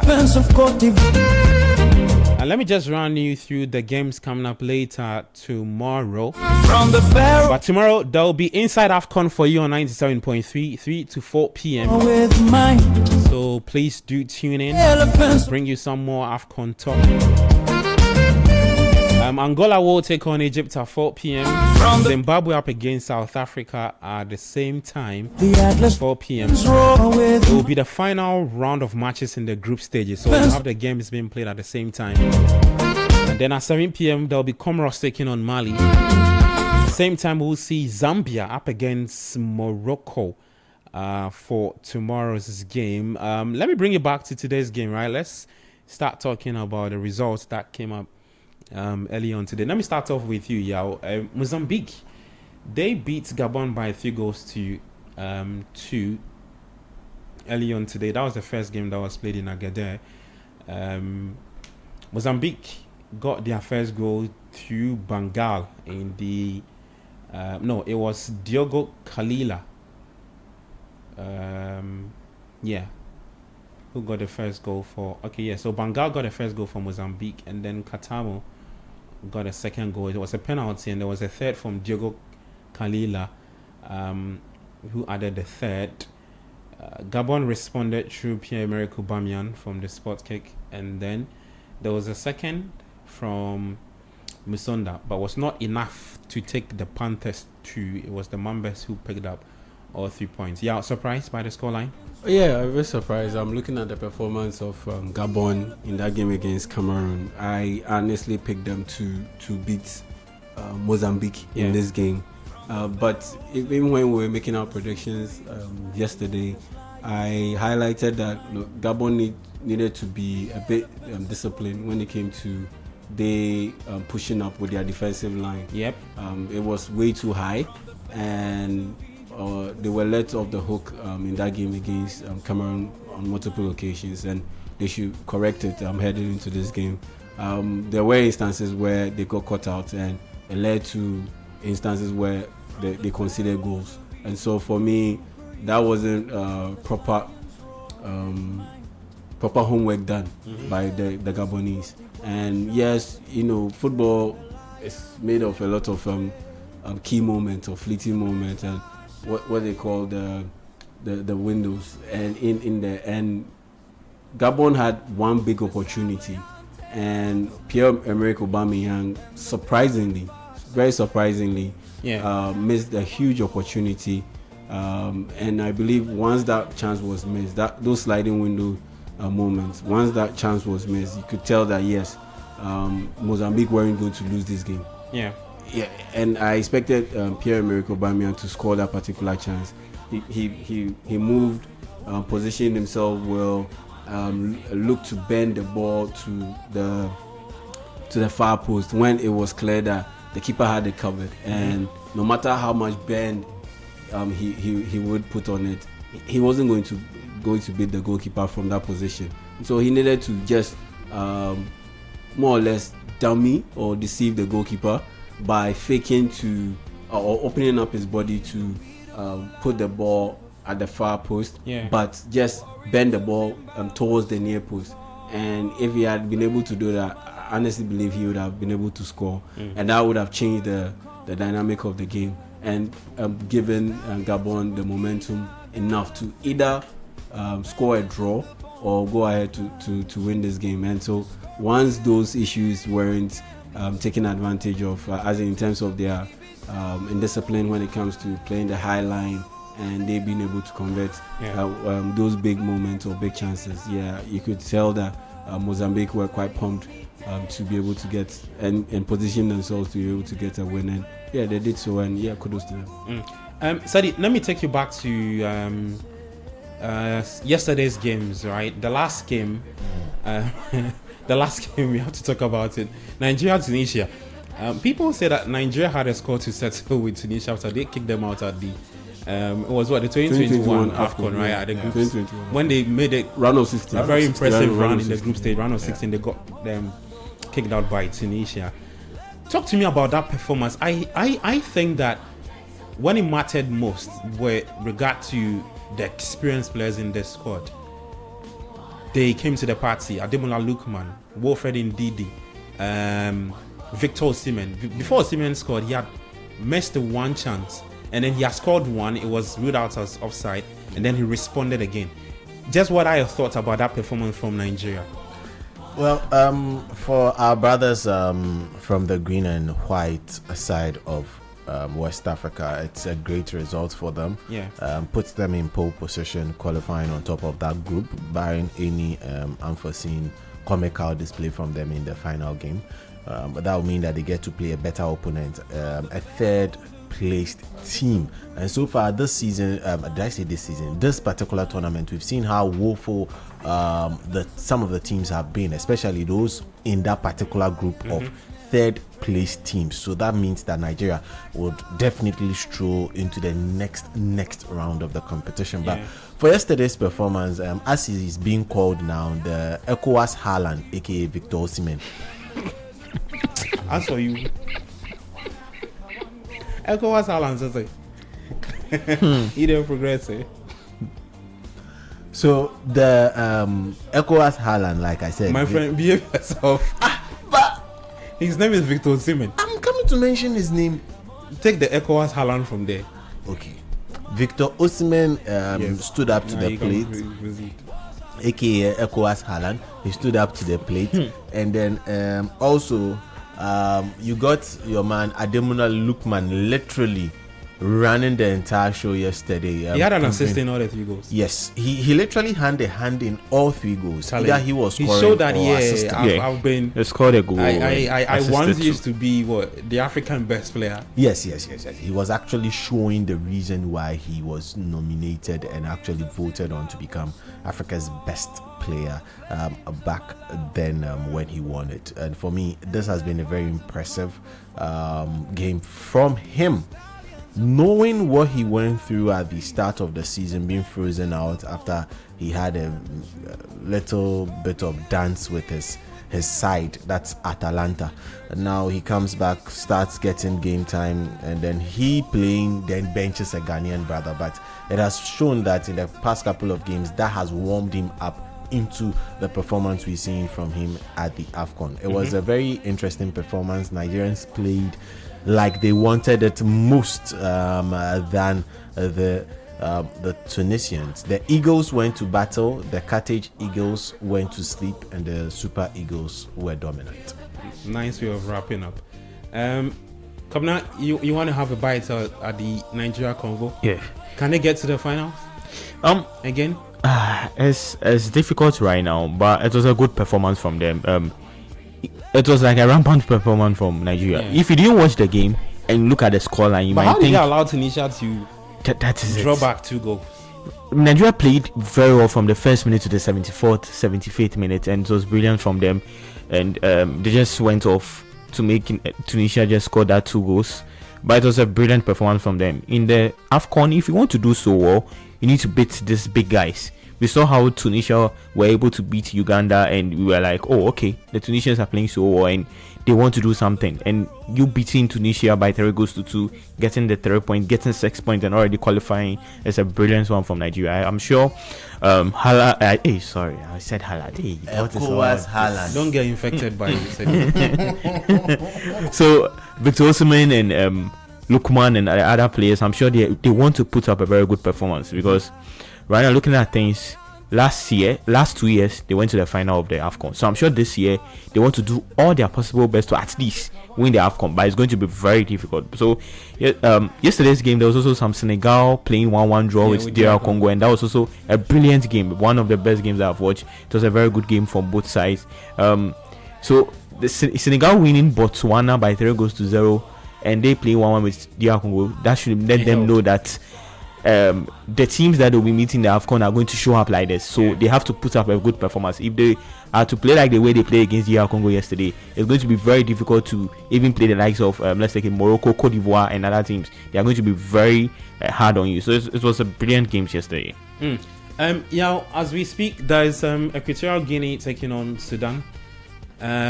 I don't know. Yesterday, did you predict that Sudan were going to go past Equatorial Guinea? Yeah. I picked Sudan to but win the we've been game. watching the game. I think they've created lots of chances, but the final third, I don't know. Yeah. I don't know. I think the final third execution from both teams, it has been poor. I saw Equatorial Guinea get 2 opportunities on the break, and just wrap your foot around the ball and bend it into the net from a position that will actually aid you to be able to bend the ball into the net. And the shot was quite disappointing. And so a lot of activities here and there, but in general the execution, the quality in the final third, it has been lacking. A lot of commitment, a lot of passion, a lot of endeavor, but the overall quality, particularly in the final third, it has been lacking. But when you watch the two teams, I think there are some more minutes to play. Who do you think will get the 3 point? I'm still sticking with Sudan. You're still sticking with Sudan? I'm still sticking with Sudan. Equatorial Guinea in the conversation for one of the 3rd best placed teams. I think they were bottom. They lost by 2 goals to 1 to Burkina Faso. The last 3 minutes of the game. But I think based on the results today from Algeria and Burkina Faso. But the thing is, Algeria ended up winning their game by 3 goals to 0. Okay. And so, I'm even looking at the Mozambique game against Gabon, right? So so Gabon have considered 2. Yes, 2 more because Gabon were last. Gabon and Equatorial Guinea were last on the 3rd place. So I'm saying that because they have not considered, I think it works for them. But they should get a win. Okay. Because right now, at this point in time, Mozambique have a win. Yeah. So Equatorial Guinea need to get a win. Yeah. If you're able to get a win and your goal difference is good, then you stand a better chance of qualifying to the round of 16 as one of the best state place teams. Okay. But I'm not really impressed with Sudan in this game though, because what else got your attention? They are not creating a lot of chances. They are just being very dull, and the Equatorial Guineans are rather playing so well. They are playing very well, which I feel like the Sudanese need to just put up. Through the midfield, like the Sudanese just need to put up a very good performance, because it doesn't look so good for them. It started from when they played the FIFA Arab Cup, which they were lost all 3 games in the FIFA Arab Cup and losing against Algeria in their first game. So in this game, you could see clearly they are not playing very well. They are not able to create a lot of chances. They've not even played any shot on target, and it's so bad from Sudan. So if they want to, this is a clearance. Hey, my goodness. That's a very good block. Right. What did I just see? Yeah, it happened twice actually. Yeah. Wow. That was a very good defensive. So they need to put up a good performance. I want to see Sudan qualifying out of this group. I want to see them as if they will be part of the best 3rd place team. At least they can qualify to the round of 16. Yeah. So I just want them to do better. Okay. Let's move on to the final 2 games for today. Algeria v Burkina Faso. Algeria, 2019 champions, coming up against a side that have also reached the finals before. in Burkina Faso. Let me start off with you. Mahrez came to the party in the first game, 2 goals, 2 sweet left-footed strike from Mahrez. They come up against another side that you really don't know what team will show up today. Well, for the Burkinabés, I was quite disappointed at their general performance in their first game. I was thinking they were going to play above and beyond themselves, but they flattered to deceive in that particular game. Now, you are going to be facing an Algerian team that feel that this tournament has been played in North Africa, and hence they need to actually make a statement. On the form guide and what we saw with our eyes in their first round of fixtures, frankly speaking, Burkina Faso actually do not stand a chance. But we know how the African game is played, and we know what happens in these sort of situations, what can happen in these kind of situations. For the Burkinabés, how they eventually got those 3 points was sort of where I'm coming from. They sat down and allowed themselves to go down by a goal before now starting heavily to just try as much as possible to bamboozle their way and win it at the depth of it. Algeria will not allow them that room to do that. So if they are going to actually have to make a statement in this game, they are going to have to play above and beyond themselves, especially in that first half of the game. From the blast of that whistle, the likes of Ouattara need to be up to speed. No sleeping on the job, no dilly-dallying. The likes of Kabore need to step up to the plate. Also Bertrand Traore, he's one of the guys who have been given a lot of chance in this particular Burkinabe side, and it's time to repay the faith that has been put in him. For me, the back line is quite solid for them, but will they be able to thrive against the likes of Mahrez? Come on, Tapsoba is playing at the top of his game in Europe, and Mahrez is also chilling on the sunny side of the Arabian desert. I think that he should be able to match him up, but it's up in the balance for me. I won't be surprised again that Algeria would come up and then change a couple of things in this game and get a draw. I really sort of see this ending up as a scoring draw. It'll be quite open. Mahrez would be the one pulling the strings and orchestrating a lot of things, and then in return you get the likes of Sangare coming to the party, possibly in midfield, and Bertrand Traore before he's pulled up, because I don't see Bertrand Traore again playing 90 minutes in this game. Interesting perspective. Speaking of Mahrez, he's the captain for the team, right? He has 6 goal contributions from his last 4 international appearances for Algeria. So 4 goals, 2 assists. After scoring either side of halftime in the round 1, he's now just 1 goal shy of his 3-goal haul in Algerians.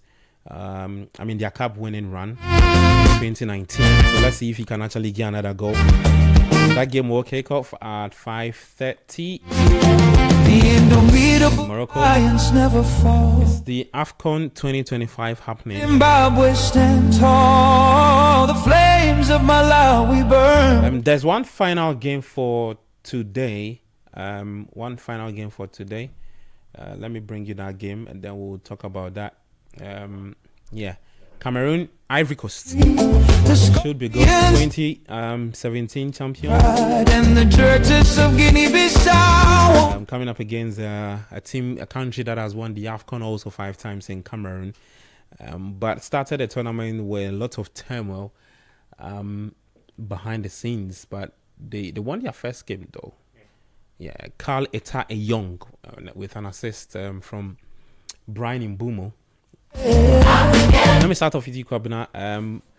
Cote d'Ivoire. This is one of the biggest tests for them in the group stage. What are you expecting from the defending champions?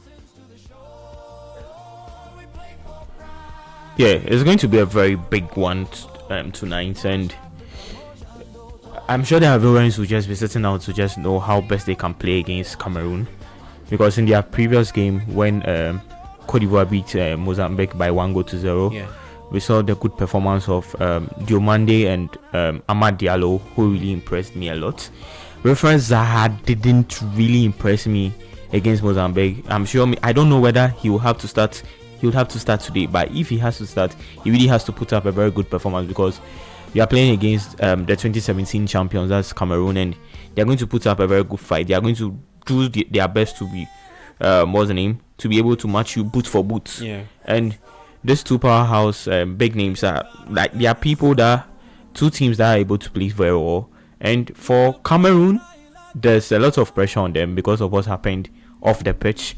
And I'm sure with this game, at least if they're able to get 1 point, that will even help them just progress to the round of 16. They just need to put up a very good performance. And for Brian Mbumo is just doing his best to show that he's playing in the English Premier League, playing so well. And for Amad Diallo of Cote d'Ivoire, he's also playing so well for the Ivorians and proving he's playing very well for Manchester United. So it's going to be a very big game tonight. It's going to be a very tactical game in midfield, and also in attack. I just feel like the players need to put up a very good performance. They need to just get the chances and just score, because this is a game that I feel like both teams will be very open, that they want to get more goals. So I just see this game, I just feel like the Ivorians will just beat the Cameroonians. Okay, Sadi, you agree with that? Well, this might be the game that cuts Cameroon back to reality. They had a great game against Gabon. And from the game that we saw versus Mozambique, we can tell that Gabon were not and are still not ready for the tournament. So there is going to be a reality check on Cameroon. I see. And is this the game that gives them that reality check? This game has all the characteristics to give them that reality check. Okay. But would Cote d'Ivoire also live up to it and stamp their authority? That is where the question lies. For Cameroon, they might be missing a couple of strong starters in their team, because a couple of people went out injured in their last game. But it's a game that's down in the balance. I see goals in this game because both teams are going to be quite expressive and are going to try as much as possible to show the goal scoring prowess that they have. It then becomes a question where who has the best defense. And on paper, Cote d'Ivoire has a better defense than Cameroon on paper. But on the day, who plays better is where the question lies. Two African brothers being coached by Africans, and I dare not say, but I don't want to see a situation where one person will give the order from the bench that at all costs gets the ball. That would mean that we'll get a game where people get hacked down and other things. I don't want to see it rain. If the rain comes down in Morocco during this game, we won't see the beauty of this game. I'm being very honest. How is the rain going to affect the pitch? No. The pitch not the pitch. Yeah, that's what I'm asking. The human beings playing will start misbehaving. They will revert to the Africans. No, as for the pitch, the pitch there. We don't have issues with pitch getting so good. Nah. It's just that the ball will be too fast on the pitch, and they will resort to go long. And we know these two teams going long, it won't be fun. So I just want clear weather so that we're able to experience. But so far, I think in the last few days it's not raining. Only two. Yesterday didn't rain. No, yesterday it didn't rain. Today it is yet to rain. If this game continues, Friday it didn't rain. Yeah, so that's 3 days. So no, today is not yet done. But it's done today. It's 5:35 in so halfway through the game. By rain. Your shining brother meet you. I'm giving you the 5:36 in Morocco. It will rain. No problem. I've had a chat with the people there. So the people don't control the weather. No, but they speak to the weather. They speak to the weather. Blow the vuvuzela out loud. Well, Ivory Coast have won 3 of their last 4 head-to-heads. But 6 of the 10 meetings in either AFCON qualifying or the main tournament have been won by Cameroon. So 3 wins and 1 draw. Phone lines activated 053986 Call us and let's chat. How do you feel about watching the AFCON without the Black Stars of Ghana? And then Hugo Bros also said something really interesting about the zero vibe at this year's AFCON, comparing it to what we saw at the last AFCON in Cote d'Ivoire 2023. Hugo Bros is head coach for South Africa. Let's take a listen to him. My family was yesterday on the game. It was chaos before the game. They didn't allow someone to go in the stadium, the police. They blocked everyone, even people with tickets. They couldn't enter in the stadium because there was a crowd of people who didn't have a ticket and who were allowed to come in. So it was, my wife said this morning, she was afraid because, okay, my grandchildren were there also. She was afraid in that crowd. So the organization on that is not good. It's not good, but yeah, you see that, and this is something that I feel also. I don't feel the same vibe what I felt in Ivory Coast and what I felt in Gabon. There's no, I don't know how to explain it, but you know, in Ivory Coast and in Gabon, every second of the tournament, you felt that you were in a tournament, and the people, when we went with the bus to train, the people were waving and they were with flags and you see nothing. So I don't know, but yeah, there is no vibe. There is no typical AFCON vibe. I don't feel them here. Really, it's cool. It's okay. We play the game and the nice stadiums and everything you want. And you see, if they don't let the people free in the stadium, there is nobody. Nobody is coming to watch the game South Africa Zimbabwe. Nobody came to see the game South Africa Angola. In Ivory Coast, well, okay, first game was Mali, but Tunisia and Namibia. There was crowd in the stadiums. They were involved. The people was involved in the tournament. I don't feel that here. All right, so that's South Africa's head coach Hugo Bros. He doesn't feel the vibe at this year's AFCON, making reference or comparison to the last tournament in Cote d'Ivoire. Charlie, you see vibe still in New York. I don't feel the vibe. He say no, they feel the vibe. Charlie, Hugo Bros. What do you say about? Let's talk 0539986996 0539986996. Please call us. Let's get talking. How do you feel about the AFCON without the Black Stars? Are you watching the games? We can also talk about the EPL. So Sudan have taken the lead against Equatorial Guinea. Yeah, James Kwesi Pierre Sudan finally have the goal. Takes them closer to qualifying the next stage of the 2025 AFCON. Hi, your name and what you calling us from? Okay, nope. No caller yet. Is that an on goal? Is that an on goal? Yeah, it's an on goal. Okay. Oh boy. He was trying to clear, but he took a touch on the on his tummy. Would you take the own goal or you want penalty? That's the question here. The ball hit someone's hand. So the clearance hit his own player's hand. Well, we won the goal. We won the goal. Hi, your name, where are you calling us from? Gabi. Yo, bro. Yo, I admire you guys so much. We admire you too, plenty. Yeah, my name is Yima, calling from Amamole. Yima, what's up? Yeah, alongside Ablekuma Pokwasi Highway. Okay.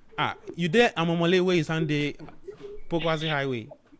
No, I'm saying Amamole alongside. Oh, okay, it's alongside, yeah, they are Ablekuma Pokwasi Highway. Abab. Talk to me, man.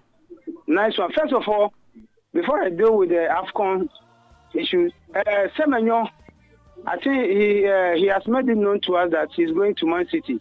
So I would like to know, is it this coming January or the end of the summer?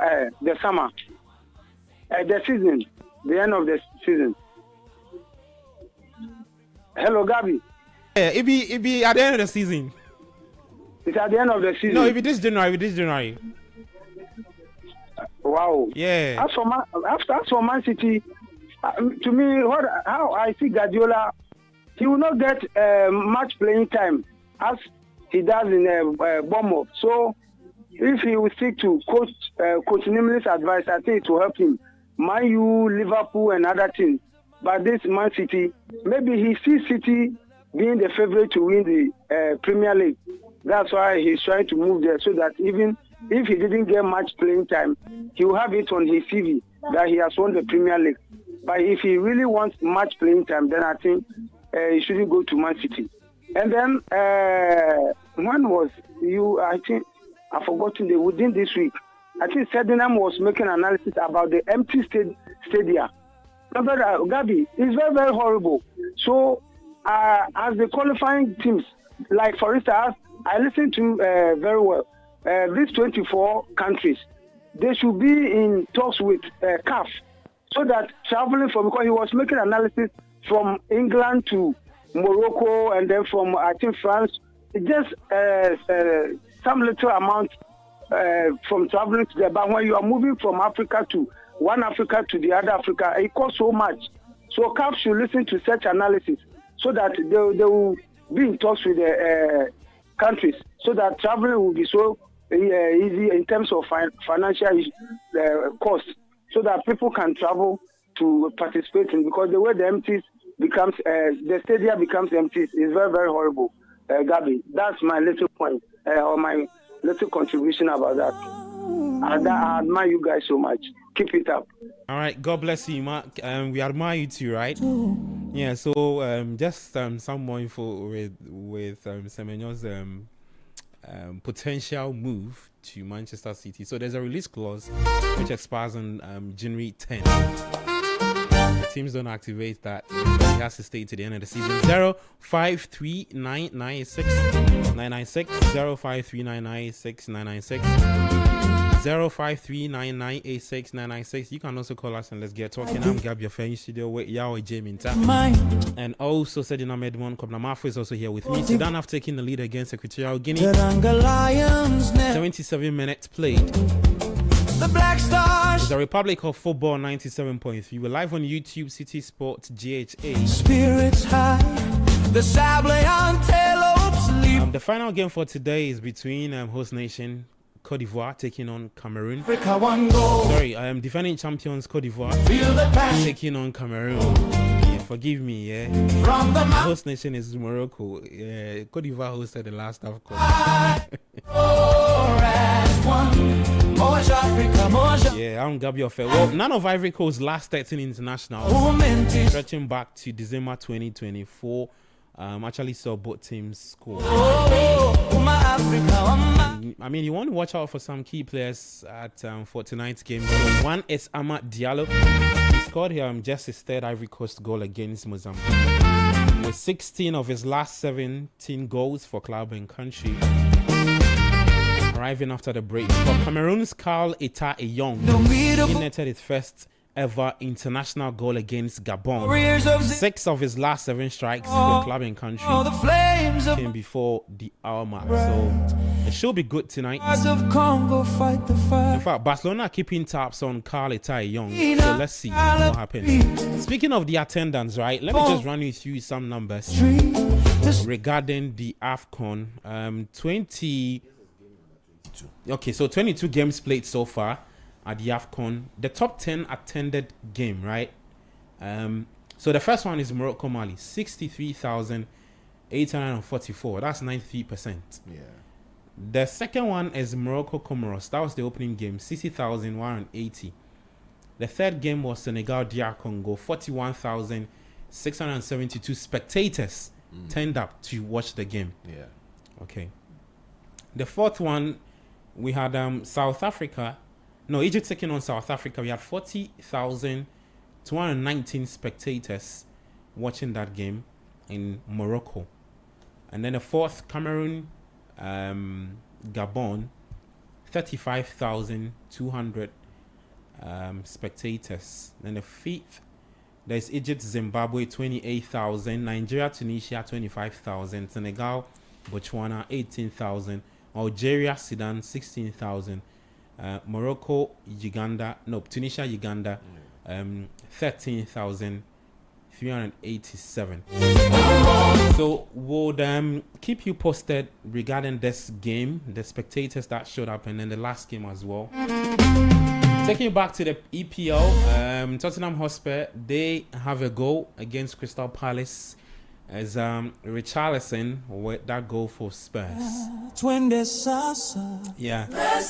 So that's in regards to the top 10 attended games at the AFCON 2025 because Magabi, of that. If you take a look, not to catch you, but if you take a look at the number of games that you mentioned, the top 10 that you mentioned, it's only 2 games that did not have any of the teams from North Africa.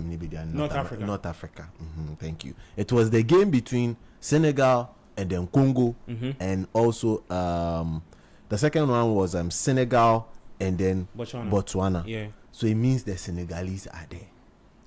Yeah. You understand? Their numbers, their spectators went to Morocco, right? Yeah. So it means that the North. Yesterday they cleaned their space after the 1-0 draw. You see, they are learning from the Japanese. They are learning from the Japanese very well. Unlike, it's okay. But the mere fact that a lot of, it's okay. Let me continue where I was going. So, but were you not at the Accra Sports Stadium the last time the Black Stars played there? No. Okay. Me, I was there. Okay. What did you see? I was there. So what did you see? I was there. but quickly on the you want trouble for me. But quickly, so the goal has been chalked off between Offside. Spurs and Crystal Palace. Offside. Is offside. Yeah. So Spurs would have to start again. It's still being checked though. Or is okay? Yeah. So that's the verdict. Offside. Goalless between Spurs and Crystal Palace. Yeah. So quickly, the top 10 games you mentioned, only 2 games had nations that were not North African. That goes a lot to tell you about the viewership or the attendance in the stadium. In the earlier game between Mozambique and Gabon, we saw the CAF president in the stands. He was watching the game in an empty stadium. He himself was not feeling the vibe. He was trying to take notes, but some of the notes were falling on the side of sleep. In an empty stadium. I think this is an opportunity for him, CAF president, using the power of football to try and break down those travel routes, restrictions, and challenges we have in Africa. We don't want a situation where the North Africans will then start to alienate themselves and say that they want to play their own tournament because their fans will attend. And they can do it too. And they can do it.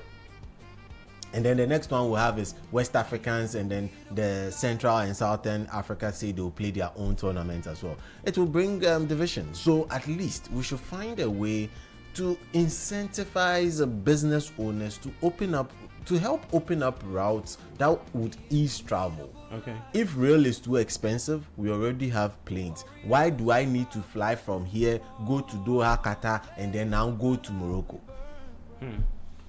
Why? Why do I need to go outside Africa and come back to Africa to watch football? I see. Kona, you have anything to say on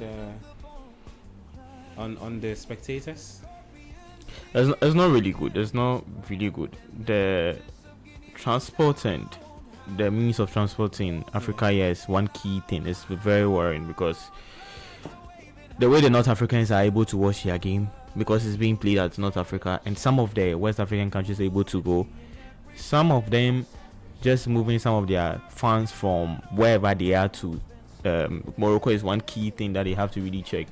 I feel like maybe when it gets to this kind of point, CAF president, as he said, should be able to have some kind of deal with every club that qualified, every country that qualified, and try to either maybe what is the name, prices of tickets or prices of flights, should be reduced a bit, some kind of visa free, so that it will encourage people to move to those African countries very well. Because when this kind of incentives are done, that will push countries to go and watch their games in wherever they host. If they are even to host at Algeria, Egypt, they'll still get people trooping in, because maybe CAF president has been able to talk to every embassy of the teams that have qualified. That is the 23 teams that are adding the host nation to it that have qualified, so that at least they can get some reduction of flights and also some visa free, so that will make fans be able to troop in. And maybe the ticket prices too from the gate too should also be one key thing that you have to also check, because it feels like maybe the ticket price is also very high. When the ticket prices are very high, that will not even make people also go. So the way now FIFA has had to change from making people who have qualified, those in the who have qualified to the World Cup, they have a specific amount that they'll pay when they have to go and watch their games, and that is a very good thing from FIFA. So CAF can also introduce that kind of thing.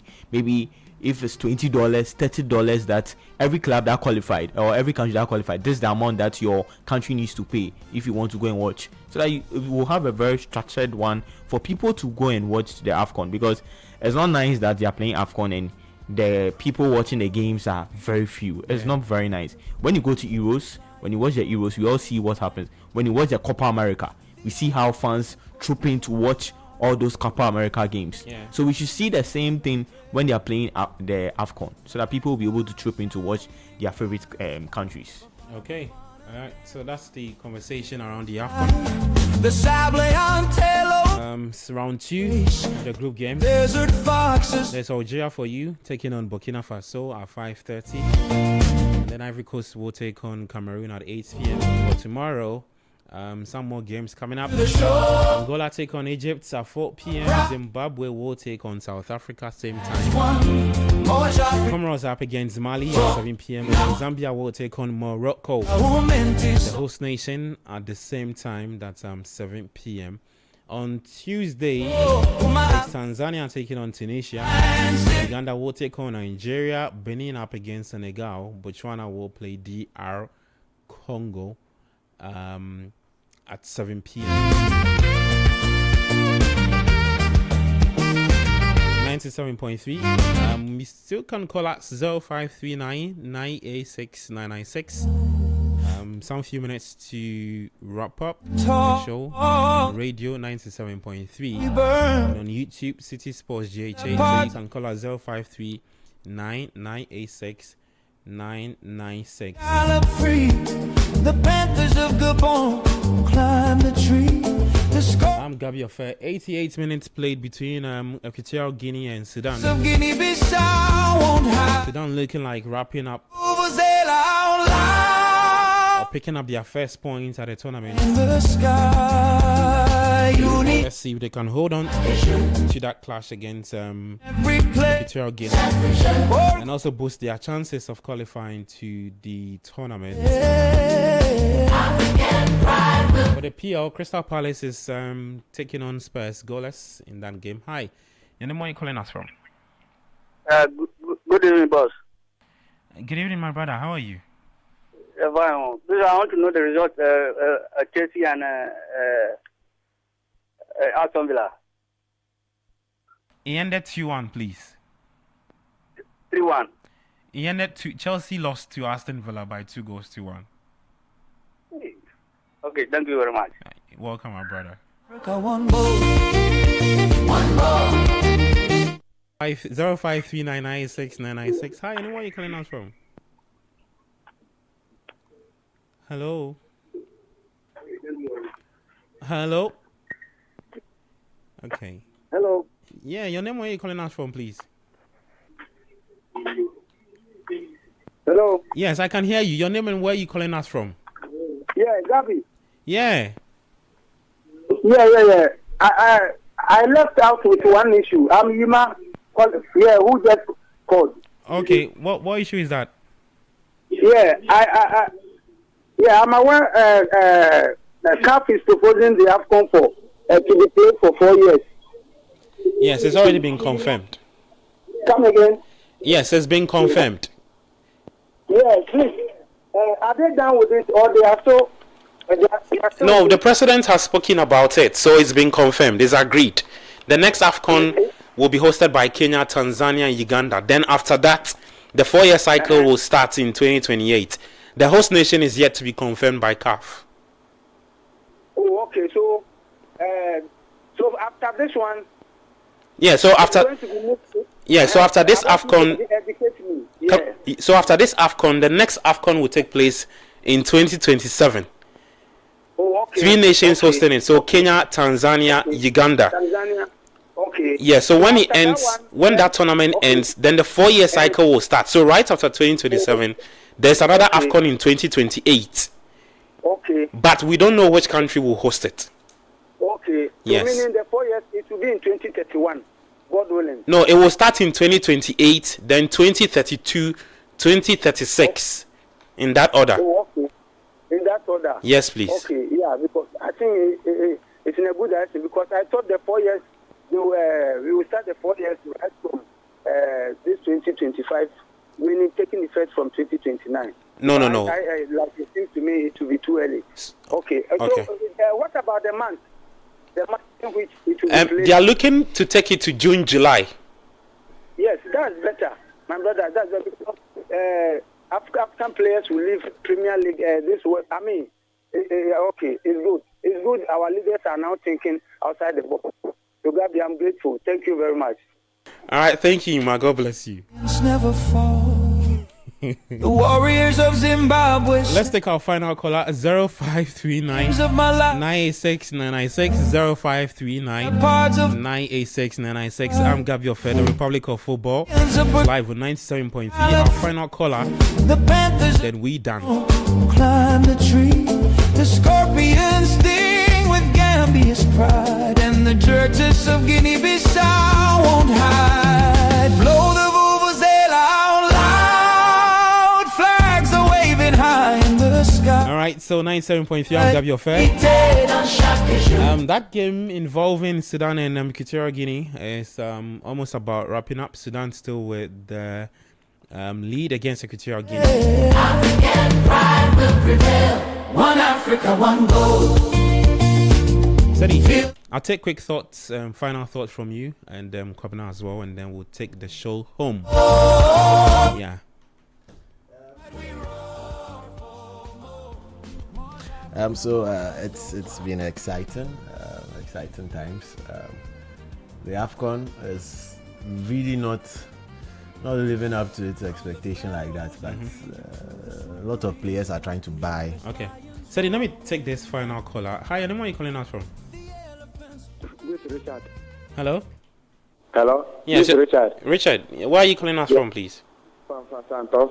Santo, talk to me, Richard. Yeah. I want to talk about the AFCON. The AFCON there, they have to open it out for all the African countries. It is time that we open up. We are all the same for Mother Africa. So they have to open up so everybody can go like the way Ivorian did it, and people were there and they shared out their players. So that AFCON will be a nice place, and it will be a tourism center for all of us to travel through Africa freely. There should not be any problem. All right, thank you so much. The lions roar with mine. All right, so I think that's our final call. I said you were saying something there. I'm just saying that we want to see more from the AFCON. So far, only one goalless draw game. It means that we can't keep complaining about goals. The goals are coming, but with the direction in which the goals are coming and how some players want the sympathy of referees is where the problem lies for me. Come down. So far so good in the AFCON, but apart from spectatorship, I'm sure the rest of the games have been so good, and I'm just expecting more good games this evening. That is Algeria, Burkina, and Ivory Coast, Cameroon. That will be a brilliant games this evening. Okay. Super Eagles fly. Thank you so much, guys. Sedi Edmond and Kwabena Mafu. Sedi, you want to shout someone? Yeah. So happy birthday going out to Rachel Ankoma. She's the founder and coach of Accra Majestics Sports Academy. and also she's the director of corporate communications for Ghana Rugby Football Union. Yeah, and she's also the women representative for Accra Rugby Association. Yeah, so happy birthday going out to her. Top life. Africa one goal. Feel the That's a wrap for today's show, The Republic of Football 97.3. to the show. We'll back later tomorrow with Inside AFCON 2025 As one. from 3 to 4 p.m. Jando to That game involving Sudan and Equatorial Guinea has also ended. Women's Africa one mind sing. So James Kwesiapia Jando go. and his players from Sudan My Africa one mind. are progressing to the next stage or have are getting closer to qualifying to the round of 16. Yeah.